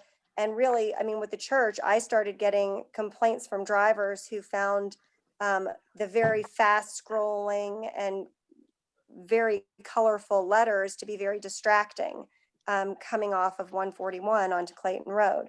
So, you know, then Ryan had to go out, pull the conditions out and go back and look to see that indeed they couldn't do that. To me, it's better to just say they're not permitted. I know of two digital signs that have come into the city over the last 5 years, and neither of them decided to go forward. And I think that having just that they're not permitted is, and allowing the Board of Adjustment process to work is better in my personal opinion. There isn't anywhere in Town and Country where I would like to see a digital sign. Mr. Kuchen? No, I was going to ask, but I think she explained. Alderman Fauci started by saying she believes digital signs should be prohibited. So I was just going to ask why she believes that, but I think she explained it. Is that right, Tiffany? Yes.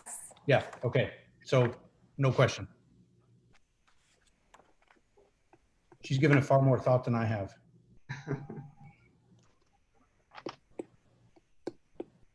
Dennis, I know at the subcommittee, you had a different opinion about wanting to go to the Board of Adjustment versus the CUP process for these. Thank you for that, because I was just focusing on that right now. 420.090, as Ryan mentioned, that disputes go to the Board of Adjustment.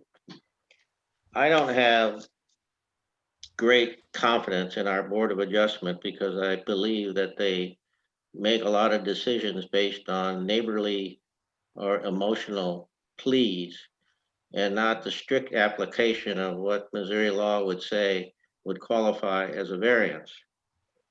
So I'm not excited about these disputes going to the Board of Adjustment. But short of that, I would have an amendment to beef up the criteria under which the Board of Adjustment would make its decision.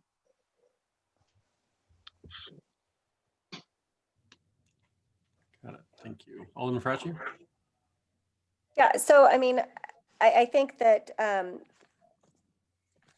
I appreciate Commissioner Bolazina's view of our Board of Adjustment. I think our Board of Adjustment does a good job. Having attended MML training, I mean, I think that they do look for a hardship and they certainly look to what the neighbors have to say as well. But I do think also that you could say the same of any CUP process. It depends on who shows up at that P&Z commission meeting, or it depends on which aldermen are currently serving as to whether or not you're going to get your CUP. I mean, I think all of those things, you know, anytime you get people involved, you get opinions involved. And so I think from my perspective, our Board of Adjustment does a great job. I think that they work very hard to thoughtfully look at each case on a case-by-case basis. And I think that by saying that there's a possibility that somebody can have a digital sign, you're going to start seeing a lot more applications for them. I don't want to look like the cities where you drive down the road and you see scrolling letters on every sign. And I mean, I just don't think that that's an attractive look for a city. I don't think it says town and country. And I definitely don't think it's what our residents have in mind for even those areas that are commercially zoned. Well, putting on my political hat, I will endorse the no digital sign code if you'll endorse some changes to the variance and appeals. We can definitely talk about that.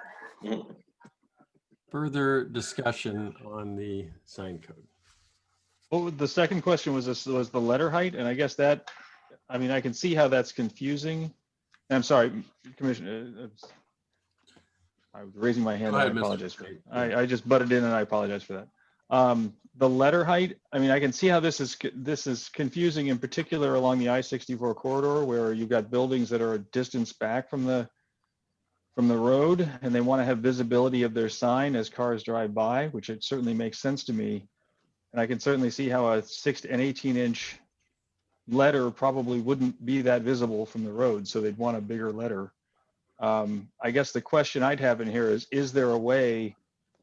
I think that the I-65 corridor is perhaps an area that you could increase the size of the potential lettering on that, understanding that many of these buildings are back from the highway, and you'd need to have a bigger letter to be able to see it as you're driving by. And I guess that's what I'm looking at this case. I see it as almost a specific place or a specific concern of certain corridors potentially have larger lettering than other ones. So if I'm driving by and the building's 20 feet from the road, that's one thing. If it's 100 feet from the road or 200 or 150 feet from the road, that's a different thing. So I kind of see that as, is there a way we can draw that into this equation somehow? We have, right now it reads, here's a good example. Under wall signs, B, letters shall be no taller than 24 inches in height on building walls visible from 270, 64, 141, otherwise no taller than 18 inches. Okay. That's the current iteration of this draft. I guess the question is 24 enough? And what I'm showing you via the history is that 30 plus variances have shown that 24 maybe is not enough, because we've been giving out variances for well over 30 inches. And that's kind of what I'm looking for feedback is, do we want to just set it where basically everybody has been approved at, or do we keep it at a more modest number, and then they're gonna have to go to, in this case, it'd be the Board of Adjustment. I don't know, you know, they'd have to prove a hardship, maybe a safety issue with the highway and speed, but right now, I mean, 33 inches is the median, not even the average, the median of variances approved along these freeways. Mr. McKnight? Ryan, do you see, you interact with these things more often than certainly I do. Do you see if we moved it to say 35, that people would come back and say they want 50? Or do we see it as they're going to 33 or 30 because they think they need to go up from 24 and they're not willing to reach 30? I mean, do we end up escalating and have an escalated request because of the size here? Or do we, you know, I guess one of the questions I have for you is, do you concur with the need? And clearly we have for several cases of these where we've gone up to 33 inches or the median's 33 inches. So it seems like our corporations or companies that are putting signs up are saying they need bigger ones than we have. But do we risk the potential that they come back and say, well, you're saying, you know, 35 or 40 is the maximum, I want 60? The answer to that is yes. There will always be people that will, you know, applicants that will want more. Again, the median's 33. I think if we hit that kind of sweet spot, you're accommodating a broad swath of potential signs and businesses in terms of the size. But there's always going to be some that want 48 inches or 60 or you know, there was one approved for MOBAP that's 96 inches. I think that's their logo. 270 is 96 inches. And it's not that visible from the highway. I mean, that's the interesting part. It's so far Right. away from the highway that size almost is needed there. I drove from the Chesterfield Valley the other day through Town and Country, and you know, they're not unreasonably large in Chesterfield, but when you get to Town and Country, look at CenturyLink. I mean, it's hard to read that sign. And that sign is, I think they had a variance for that sign. The 18 inches, 24 inches is incredibly small when you're going 70 miles an hour along a freeway, and it's, you know, 40, 50 feet in the air at a distance. So I think a reasonable increase to at least the median is warranted. So I got lost. What are we suggesting as the maximum height on the highway? I think it should be No, I mean, that's in the code right now. 24 inches. That in this text draft is 24 inches. 24 inches along the freeways, yes. Okay. All right. I'm all for that. Okay.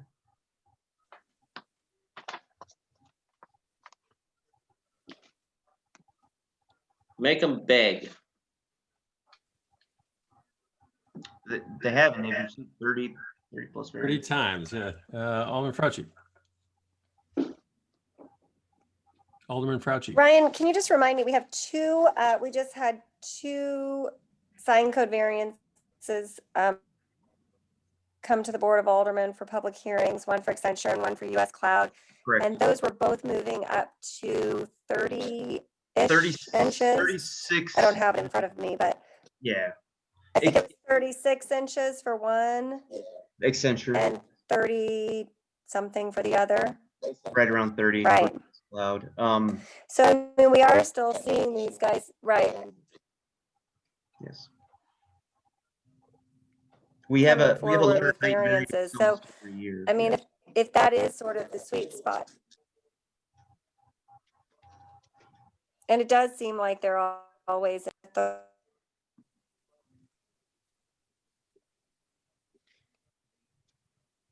Do we say anything about how tall it can be relative to how far away the viewing angle is? No. We're just saying anywhere on 40, 141, or 270, it can be. Right. It directly faces the freeway. I mean, because sign companies have this formula on distance and height. They tell their customers, if you want your sign to be seen, the letters have to be this high if the viewing angle and viewing distance is such and such. I could look into that, and see what that is, and if that's something that is acceptable to us. Yeah. I don't know. I don't know if we want to give them everything. That's what yeah, that's the thing. But they do use that criteria, obviously. I'm sure the sign company would love to sell you a bigger sign. Right. Mr. McKnight? You're muted, Will. Do we have the detail? I mean, you obviously said Chesterfield has bigger signs. When you start driving down 64, can we get an idea of what other cities are allowing along there? Because I don't necessarily want to be the city that people drive through and say, I can't see the signs in that city, but all the other ones are great. I'd be happy to put a spreadsheet together with comparisons. I would think Chesterfield, Creve Coeur, Manchester, that kind of border the same freeways that Yeah. we have in town. I can do that. Well, I mean, on one hand, I don't want this thing to wait another month. We worked on it for 3 years. It seems like we should make some kind of decision, but Okay. so be it if we're gonna keep beating up on it for another 2 or 3 months. Well, let's see. Why don't we see if there's further discussion on, I mean, we've asked for input. Are there any other comments or discussion about the proposed regulations? Yeah, I mean, I started the discussion, but we went elsewhere for a while, and that had to do with the variance and appeals. And the difference for me is that the Board of Adjustment is a quasi-legal forum. Yes. And my hope and dream is that they act more in a judicial manner and enforce the law as it applies to variances, and not just listen to how many neighbors complain about it. So, or not complain about it. So I can suggest, well, my number one suggestion is not to do it. Give it to the Board of Adjustment. And if that doesn't fly, I have a suggestion for adding language in B2 that would maybe get closer to what the status of the variance law is. If there's any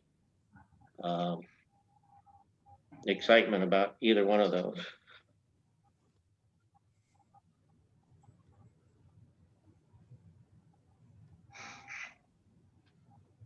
Further questions or discussion? Here, one more thing. Mr. McKnight? I guess I'm looking at this and I certainly appreciate Commissioner Bolazina's point that, you know, this thing's taken so long, let's not take it any longer. But this is a big document to get through and actually understand. So trying to say, let's drop it in our lap and have us read over it and be done with it in a month, I think is probably unreasonable in my point of view.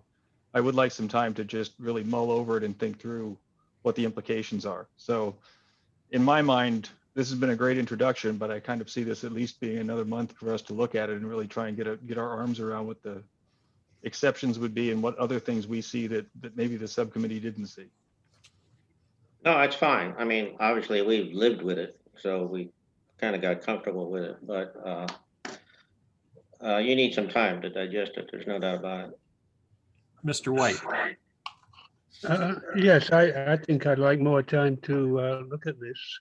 On the one hand, I'm not happy with raising the letter size just because we think we'll get less or more variances on it. On the other hand, there may be a need to increase the letter size. So I think Brian is going to look into that, and I think we should consider that at the time when he's done that investigation.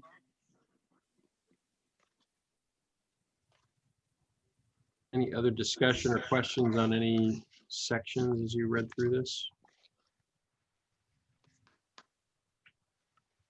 I have some. Dr. O'Mill?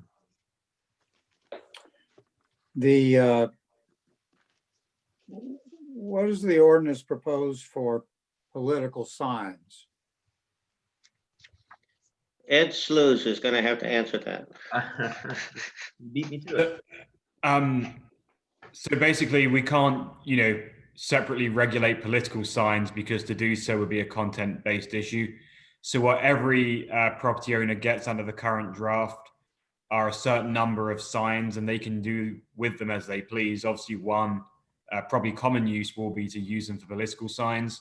So under this draft, every residential property owner gets 3 stake signs, which would be the type of sign that'd be your traditional political sign, and they can be double-sided.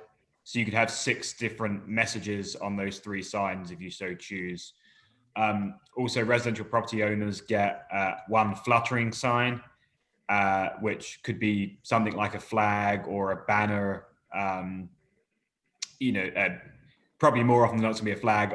But again, if they chose to put "Vote for Smith" on a flag, they'd be allowed it. And then, Ryan, there are a couple of other kind of temporary type signage that wouldn't be the things that traditionally people would use for political signs. You're more likely to be your birthday balloon or your welcome home type banner. But again, because we're not regulating content, if someone wanted to put that kind of message on it, they could. Yeah, we basically the era of election seasons and regulating someone's political signs is over.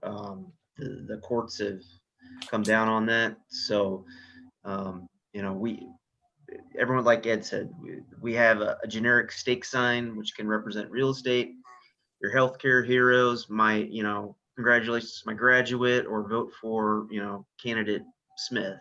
And that's how we move forward in the sign code. What about political signs on public property? That they need to be on private property. That's, yeah. I mean, you still can't put signs in right of way or on public property, like in parks or something like that. Correct. Yeah. So to that issue, whilst our sign code can't say, bake sale signs in the right of way are okay, but political signs in the right of way are not, we can say no signs in the right of way, period, as long as we're not dictating the content. So if the street has an island, you can't put the sign in the island. It needs to be on your personal private property. And not in our right of ways. Right.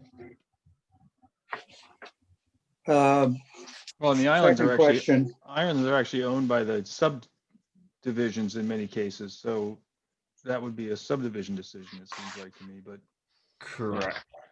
Yeah, if it's a privately owned kind of island as opposed to a public island, then yeah, you may get a situation where the subdivision chooses to put that sign up. There are numerous various signs at the gas station at Clayton and Woods Mill, Yeah. which is the 3-Bay Barbecue. Yeah. So they've got a lot of signs that wouldn't fit our ordinances. Plus, we have something about a vehicle which is not being used, using it for a signage, which is also at the 3-Bay Barbecue. So does anybody else know what I'm talking about? Oh, yeah. Oh, yeah. Were any of those issues addressed? Yeah, we used to have, and I call it we had an alderman once that added no signs on vehicles parked in your yard because people were using that, and that's gone now. But yes, I mean, that has been a long-standing concern of people using a vehicle as a sign. And that's no Another longer issue is in there. we're prohibiting illuminated signs on the interior of a window. So that would be the beer signs in the bars that we have. Are we eliminating that? An illuminated sign within the business that you can see through the window, you can't. Yeah, correct. Correct.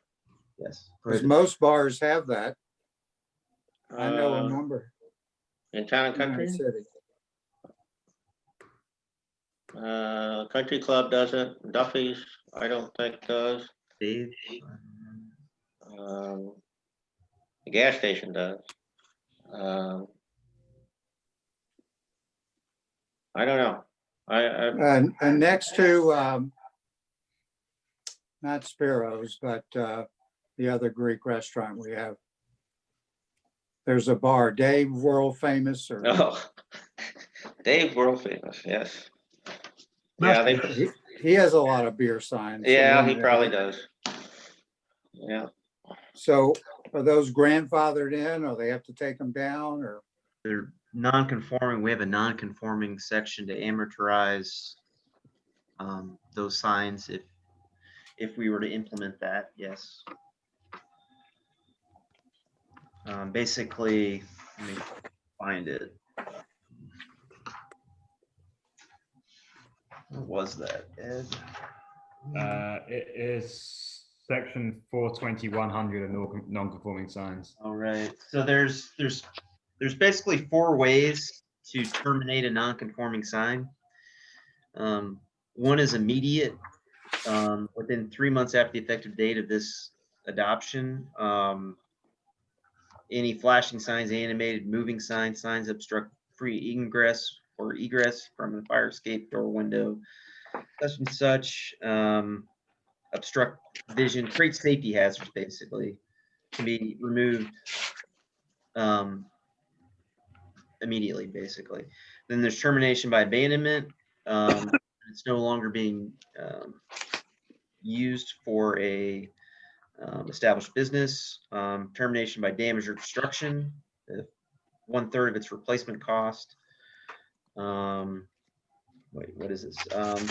Any non-conforming sign damaged or destroyed by any means to the extent 1/3 of replacement cost of its replacement cost shall be terminated, shall not be restored.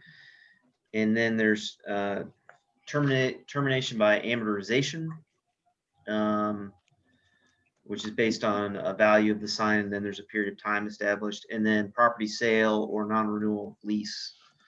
So like a Gold's Gym, that went out of business, there's a process that we could have that sign removed if we needed to.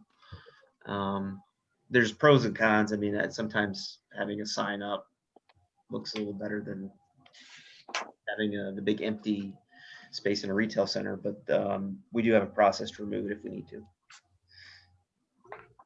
So Ryan, when you revocate a permit, do they get the $100 back? The only time you get your money back is if the board approves such a refund. But so the short answer is no. It's very rare that we issue refunds because there's staff time involved in processing and such.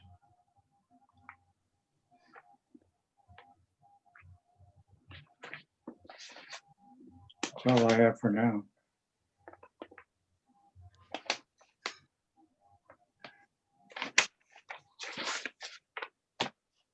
Anything else?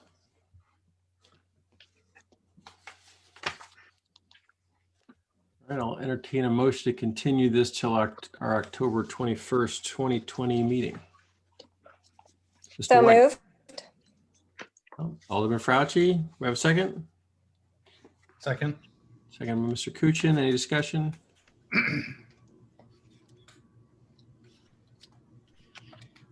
Ms. Lowell, call the roll. Alderman Fauci, Aye. Miss Munzel, Aye.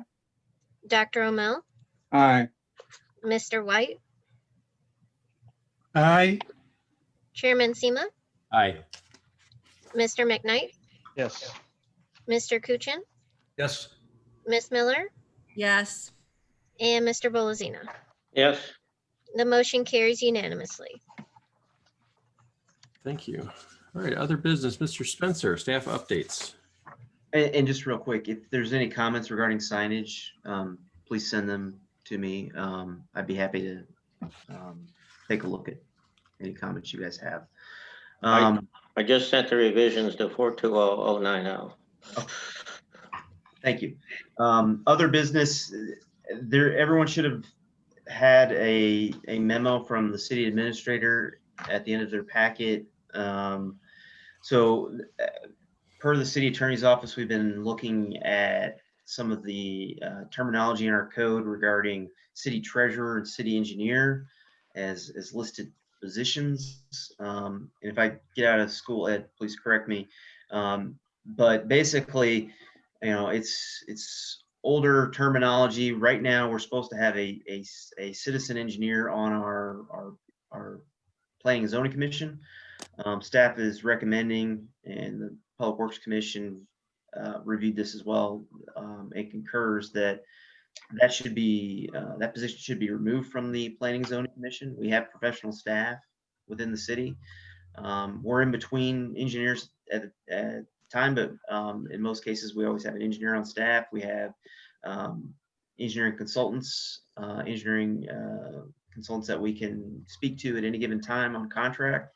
And you are all welcome to request engineering expertise as part of your deliberations, to do traffic studies and so on and so forth.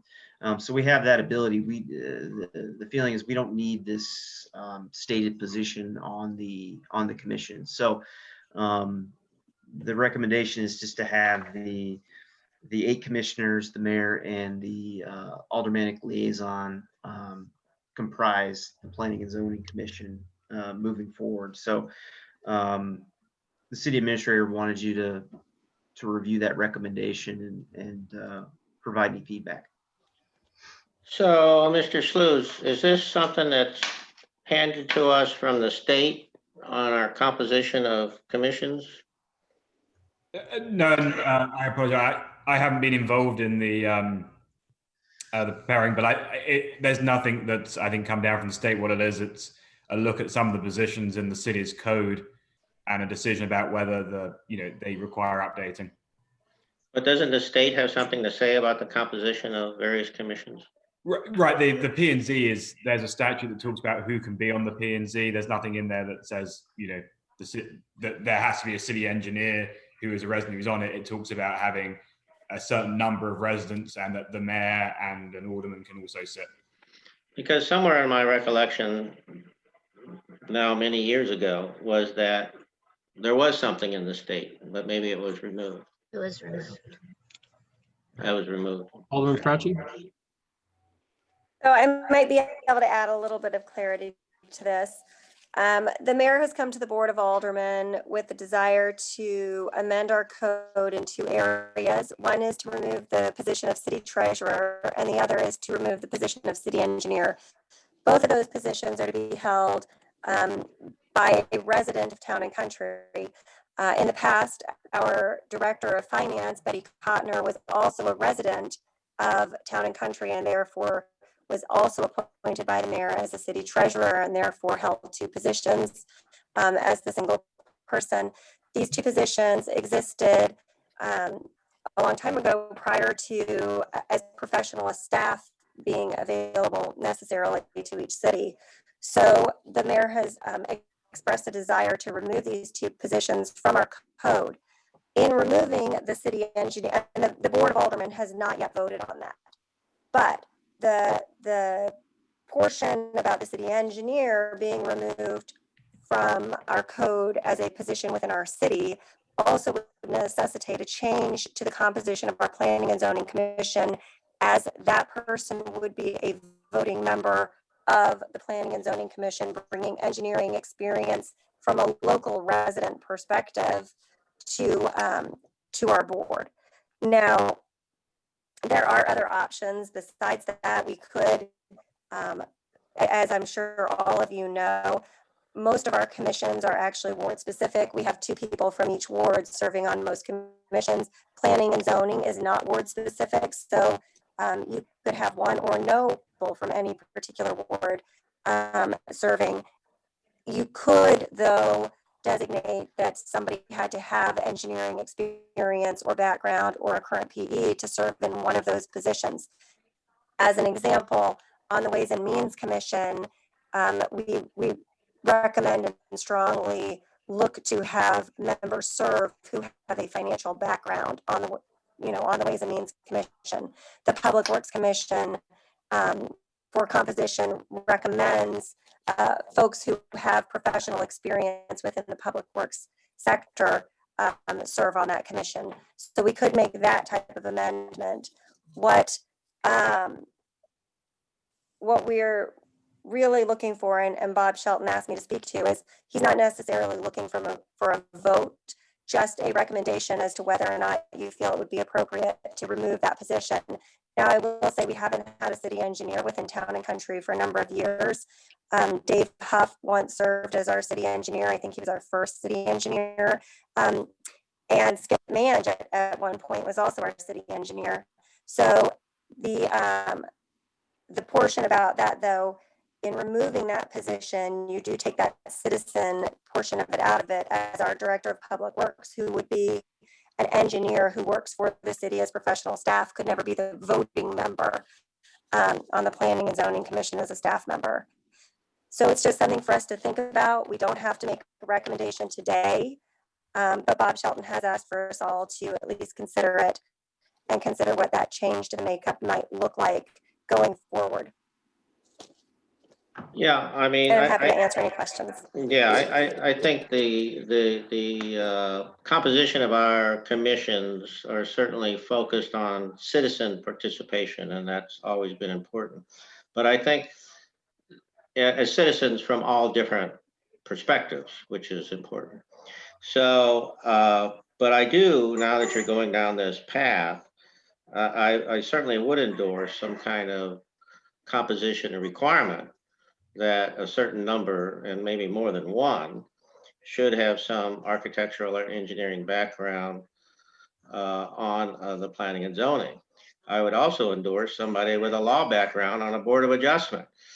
And if you're going to suggest that people on finance, on the finance committee, should have a finance background, that's certainly a very practical suggestion. So I think we can play with these commission composition requirements to accomplish what we would have gotten from a city engineer, because as I understand it, the city engineer would be an extra person, an extra vote. It wouldn't replace anyone that would be currently on the commission. Correct. So that would be my thoughts. It's actually, it's an empty spot. Dr. Rommel? I served on the planning and zoning when we had a voting city engineer, Skip Mange. It was nice to have him, but I understand that position can be adequately covered without having a voting member. But I did have the experience of serving with him, and it was nice that he had the right questions, but I understand the need to modernize our committee. So I would be in favor of eliminating that person from the planning and zoning. Alderman Fauci? So I did just want to reiterate that we still could, as Dennis said, we still could have requirements within our planning and zoning commission that a certain number of folks have a certain type of experience as other commissions already do. And Dennis, we do have a lawyer on the Board of Adjustment, just so you know. Good. Good to know. Mr. McKnight? I've served on planning and zoning for several years now, and we've never had that spot filled. So I think, the challenge I have is I actually think that there would be a value in having a citizen engineer. And I don't know, I'm not sure what the downside is of holding a slot open that allows for someone to be appointed if an engineer were to come forward and say, hey, I really want to participate in the city, and to have a slot kind of designated for that. So I'm not sure that the change is necessary, in that we've had this opening for years and it's not been filled. if it's, but I guess the question in some ways is moot. If it's not going to be filled, then, having the slot doesn't make sense either. But at the same, I should say that having the slot doesn't change anything. What I would say though is it's kind of nice if an engineer comes along to not have to say, hey, we don't have a spot for you now, but let's wait for a spot to open up on the commission to be able to try and put you in there. I would love to have an engineer sitting on the commission. So that's kind of my view of it. Alderman Fauci. Yeah, so just, taking off the report as requested and provided the information as it has been brought to the Board of Aldermen. I don't want to get rid of the city engineer position. I think that it's important that we have citizens with specific types of experience available to our government. I've stated that at our board meetings, and my position on that is pretty clear. I think commissions are served very well with a number of folks who have lots of varying backgrounds, but I also think it's very important that a number of folks on each commission do have very specific types of background in order to best serve the city in those areas. And I think the city engineer on planning and zoning is one of those. So that's my personal opinion on that. Mr. Kuchin? Yeah, I certainly haven't served as long as some of you, but like Mr. McKnight, all the while I've served, we have not had a citizen engineer, as far as I know, on the board. And my question would be, is there some view within this group, or perhaps within the Board of Aldermen, that by not having a citizen engineer on planning and zoning, have we sub-optimized decisions? Have we made incorrect decisions? Have we not asked the right questions? If the answers to any of those are yes, then it seems to me we ought to. If the answer to those questions are no, that we have been functioning appropriately, asking the appropriate questions, and as Mr. Spencer indicated, have available to us engineers that we can ask questions of, then it seems to me it's not needed. So I don't know, but it seems to me we have to answer the question as to whether we've been efficient and effective in our decision-making or not. I would say we have a gap.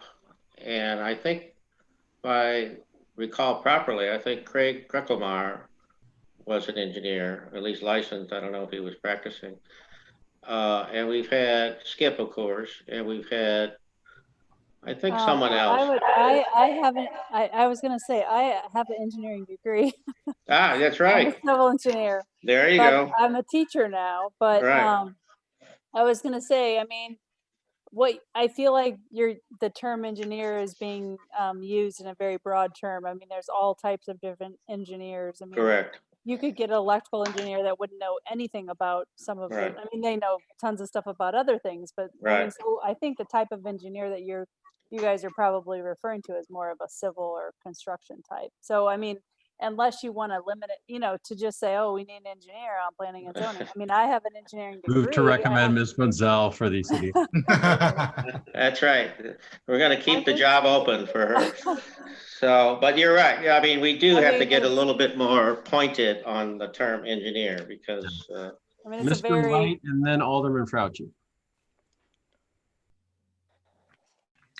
Me? Mr. White. I humbly say that I was employed for 50 years as a construction engineer. So I think I meet some qualifications. Deeper on engineering talent than we knew. Alderman Fauci. Yeah, so I think that our city engineering or our city engineer is very specifically delineated within the code in terms of what the qualifications are, including a PE that's active. Yeah. So, I mean, again, I think that, it isn't to say that we haven't had fantastic folks serving on our commissions. That's not really what this is about. We have a current position on the Planning and Zoning Commission, which has been empty for a long time because we don't have a city engineer to fill it. And it is one position which is specific to a person who has been appointed to that position. As a result, it will always remain empty. And it's one person who we could have, if we needed to make quorum, it's another person who would be serving on our commission. But again, it is a very specifically delineated position within the code, and their sole function is not to serve just on the Planning and Zoning Commission. The city engineer has a number of applications across our city government. So it isn't to say that this is the only role that position fulfills. It isn't. It's just to say that this is one of the positions where it's specifically delineated in code that only that person can currently fill the position on planning and zoning. So it isn't to take away or add to anything else. It's really just saying that it's a position that's there. It's not filled because it hasn't been, nobody's been appointed to it for some time. And it's something that we need to consider because it is going to be coming to the Board of Aldermen, and they're going to ask whether or not the Planning and Zoning Commission would benefit from that position still being available. So do we need to, are we looking for a vote or what are we looking for, Ryan? Feedback. We're not really looking for a vote. If everybody will just kind of think about it, you can certainly submit comments regarding that to Bob Shelton. Ryan, I think would probably it would probably be helpful if the folks on the Planning and Zoning Commission could receive a copy from our current municipal code of the city engineer and what their position entails.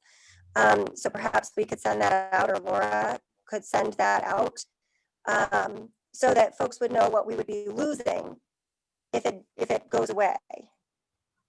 Right, I think it's a good point. That might be helpful. That's a good point, because the so-called city engineer position has more to do than just attend our planning and zoning meeting. Correct. Yeah, I mean, I've been on the commission for, I think, eight years now. And we've never had one in my time. I don't know that I've missed it. And Andy, to your point, I don't know that I could say we've had suboptimal decisions. However, having not had one and having had the benefit of having an architect on our commission, I can say that I can't imagine trying to do this job without Dennis here to ask some questions that would not occur to any of the rest of us. And so I can acknowledge at least that, I may not know what I'm missing by not having that.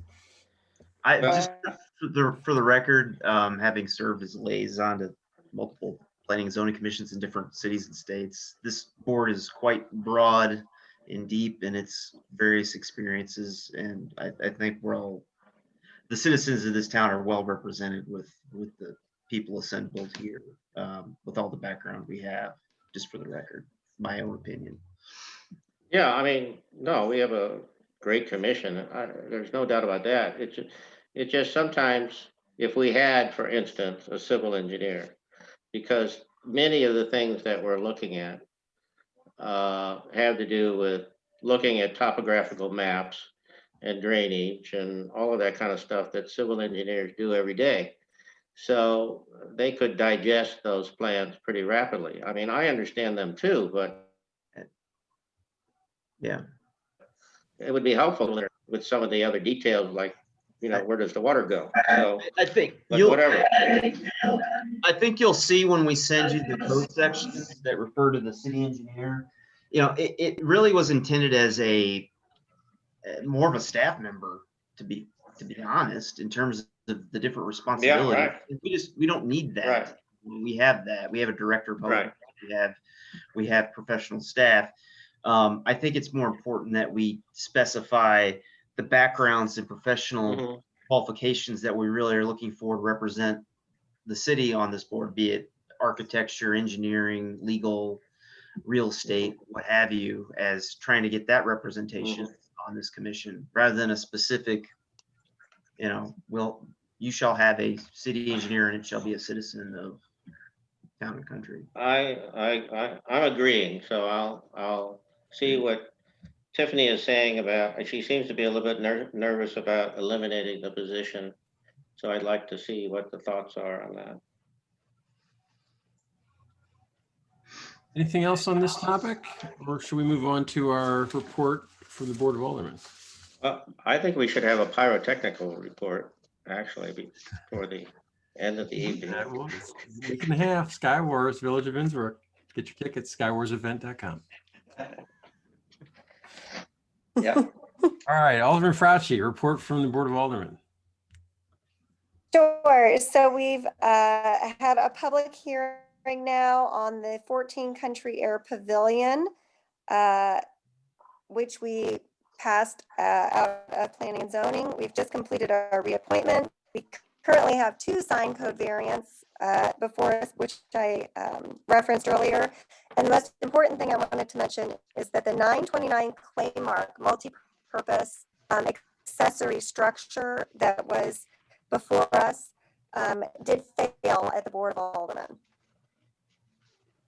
So I wanted to let everybody know that that was the building that was going to be in the future a pool house, but also a woodworking building with the garage door. Like the on barn side, doors the on carriage it. door.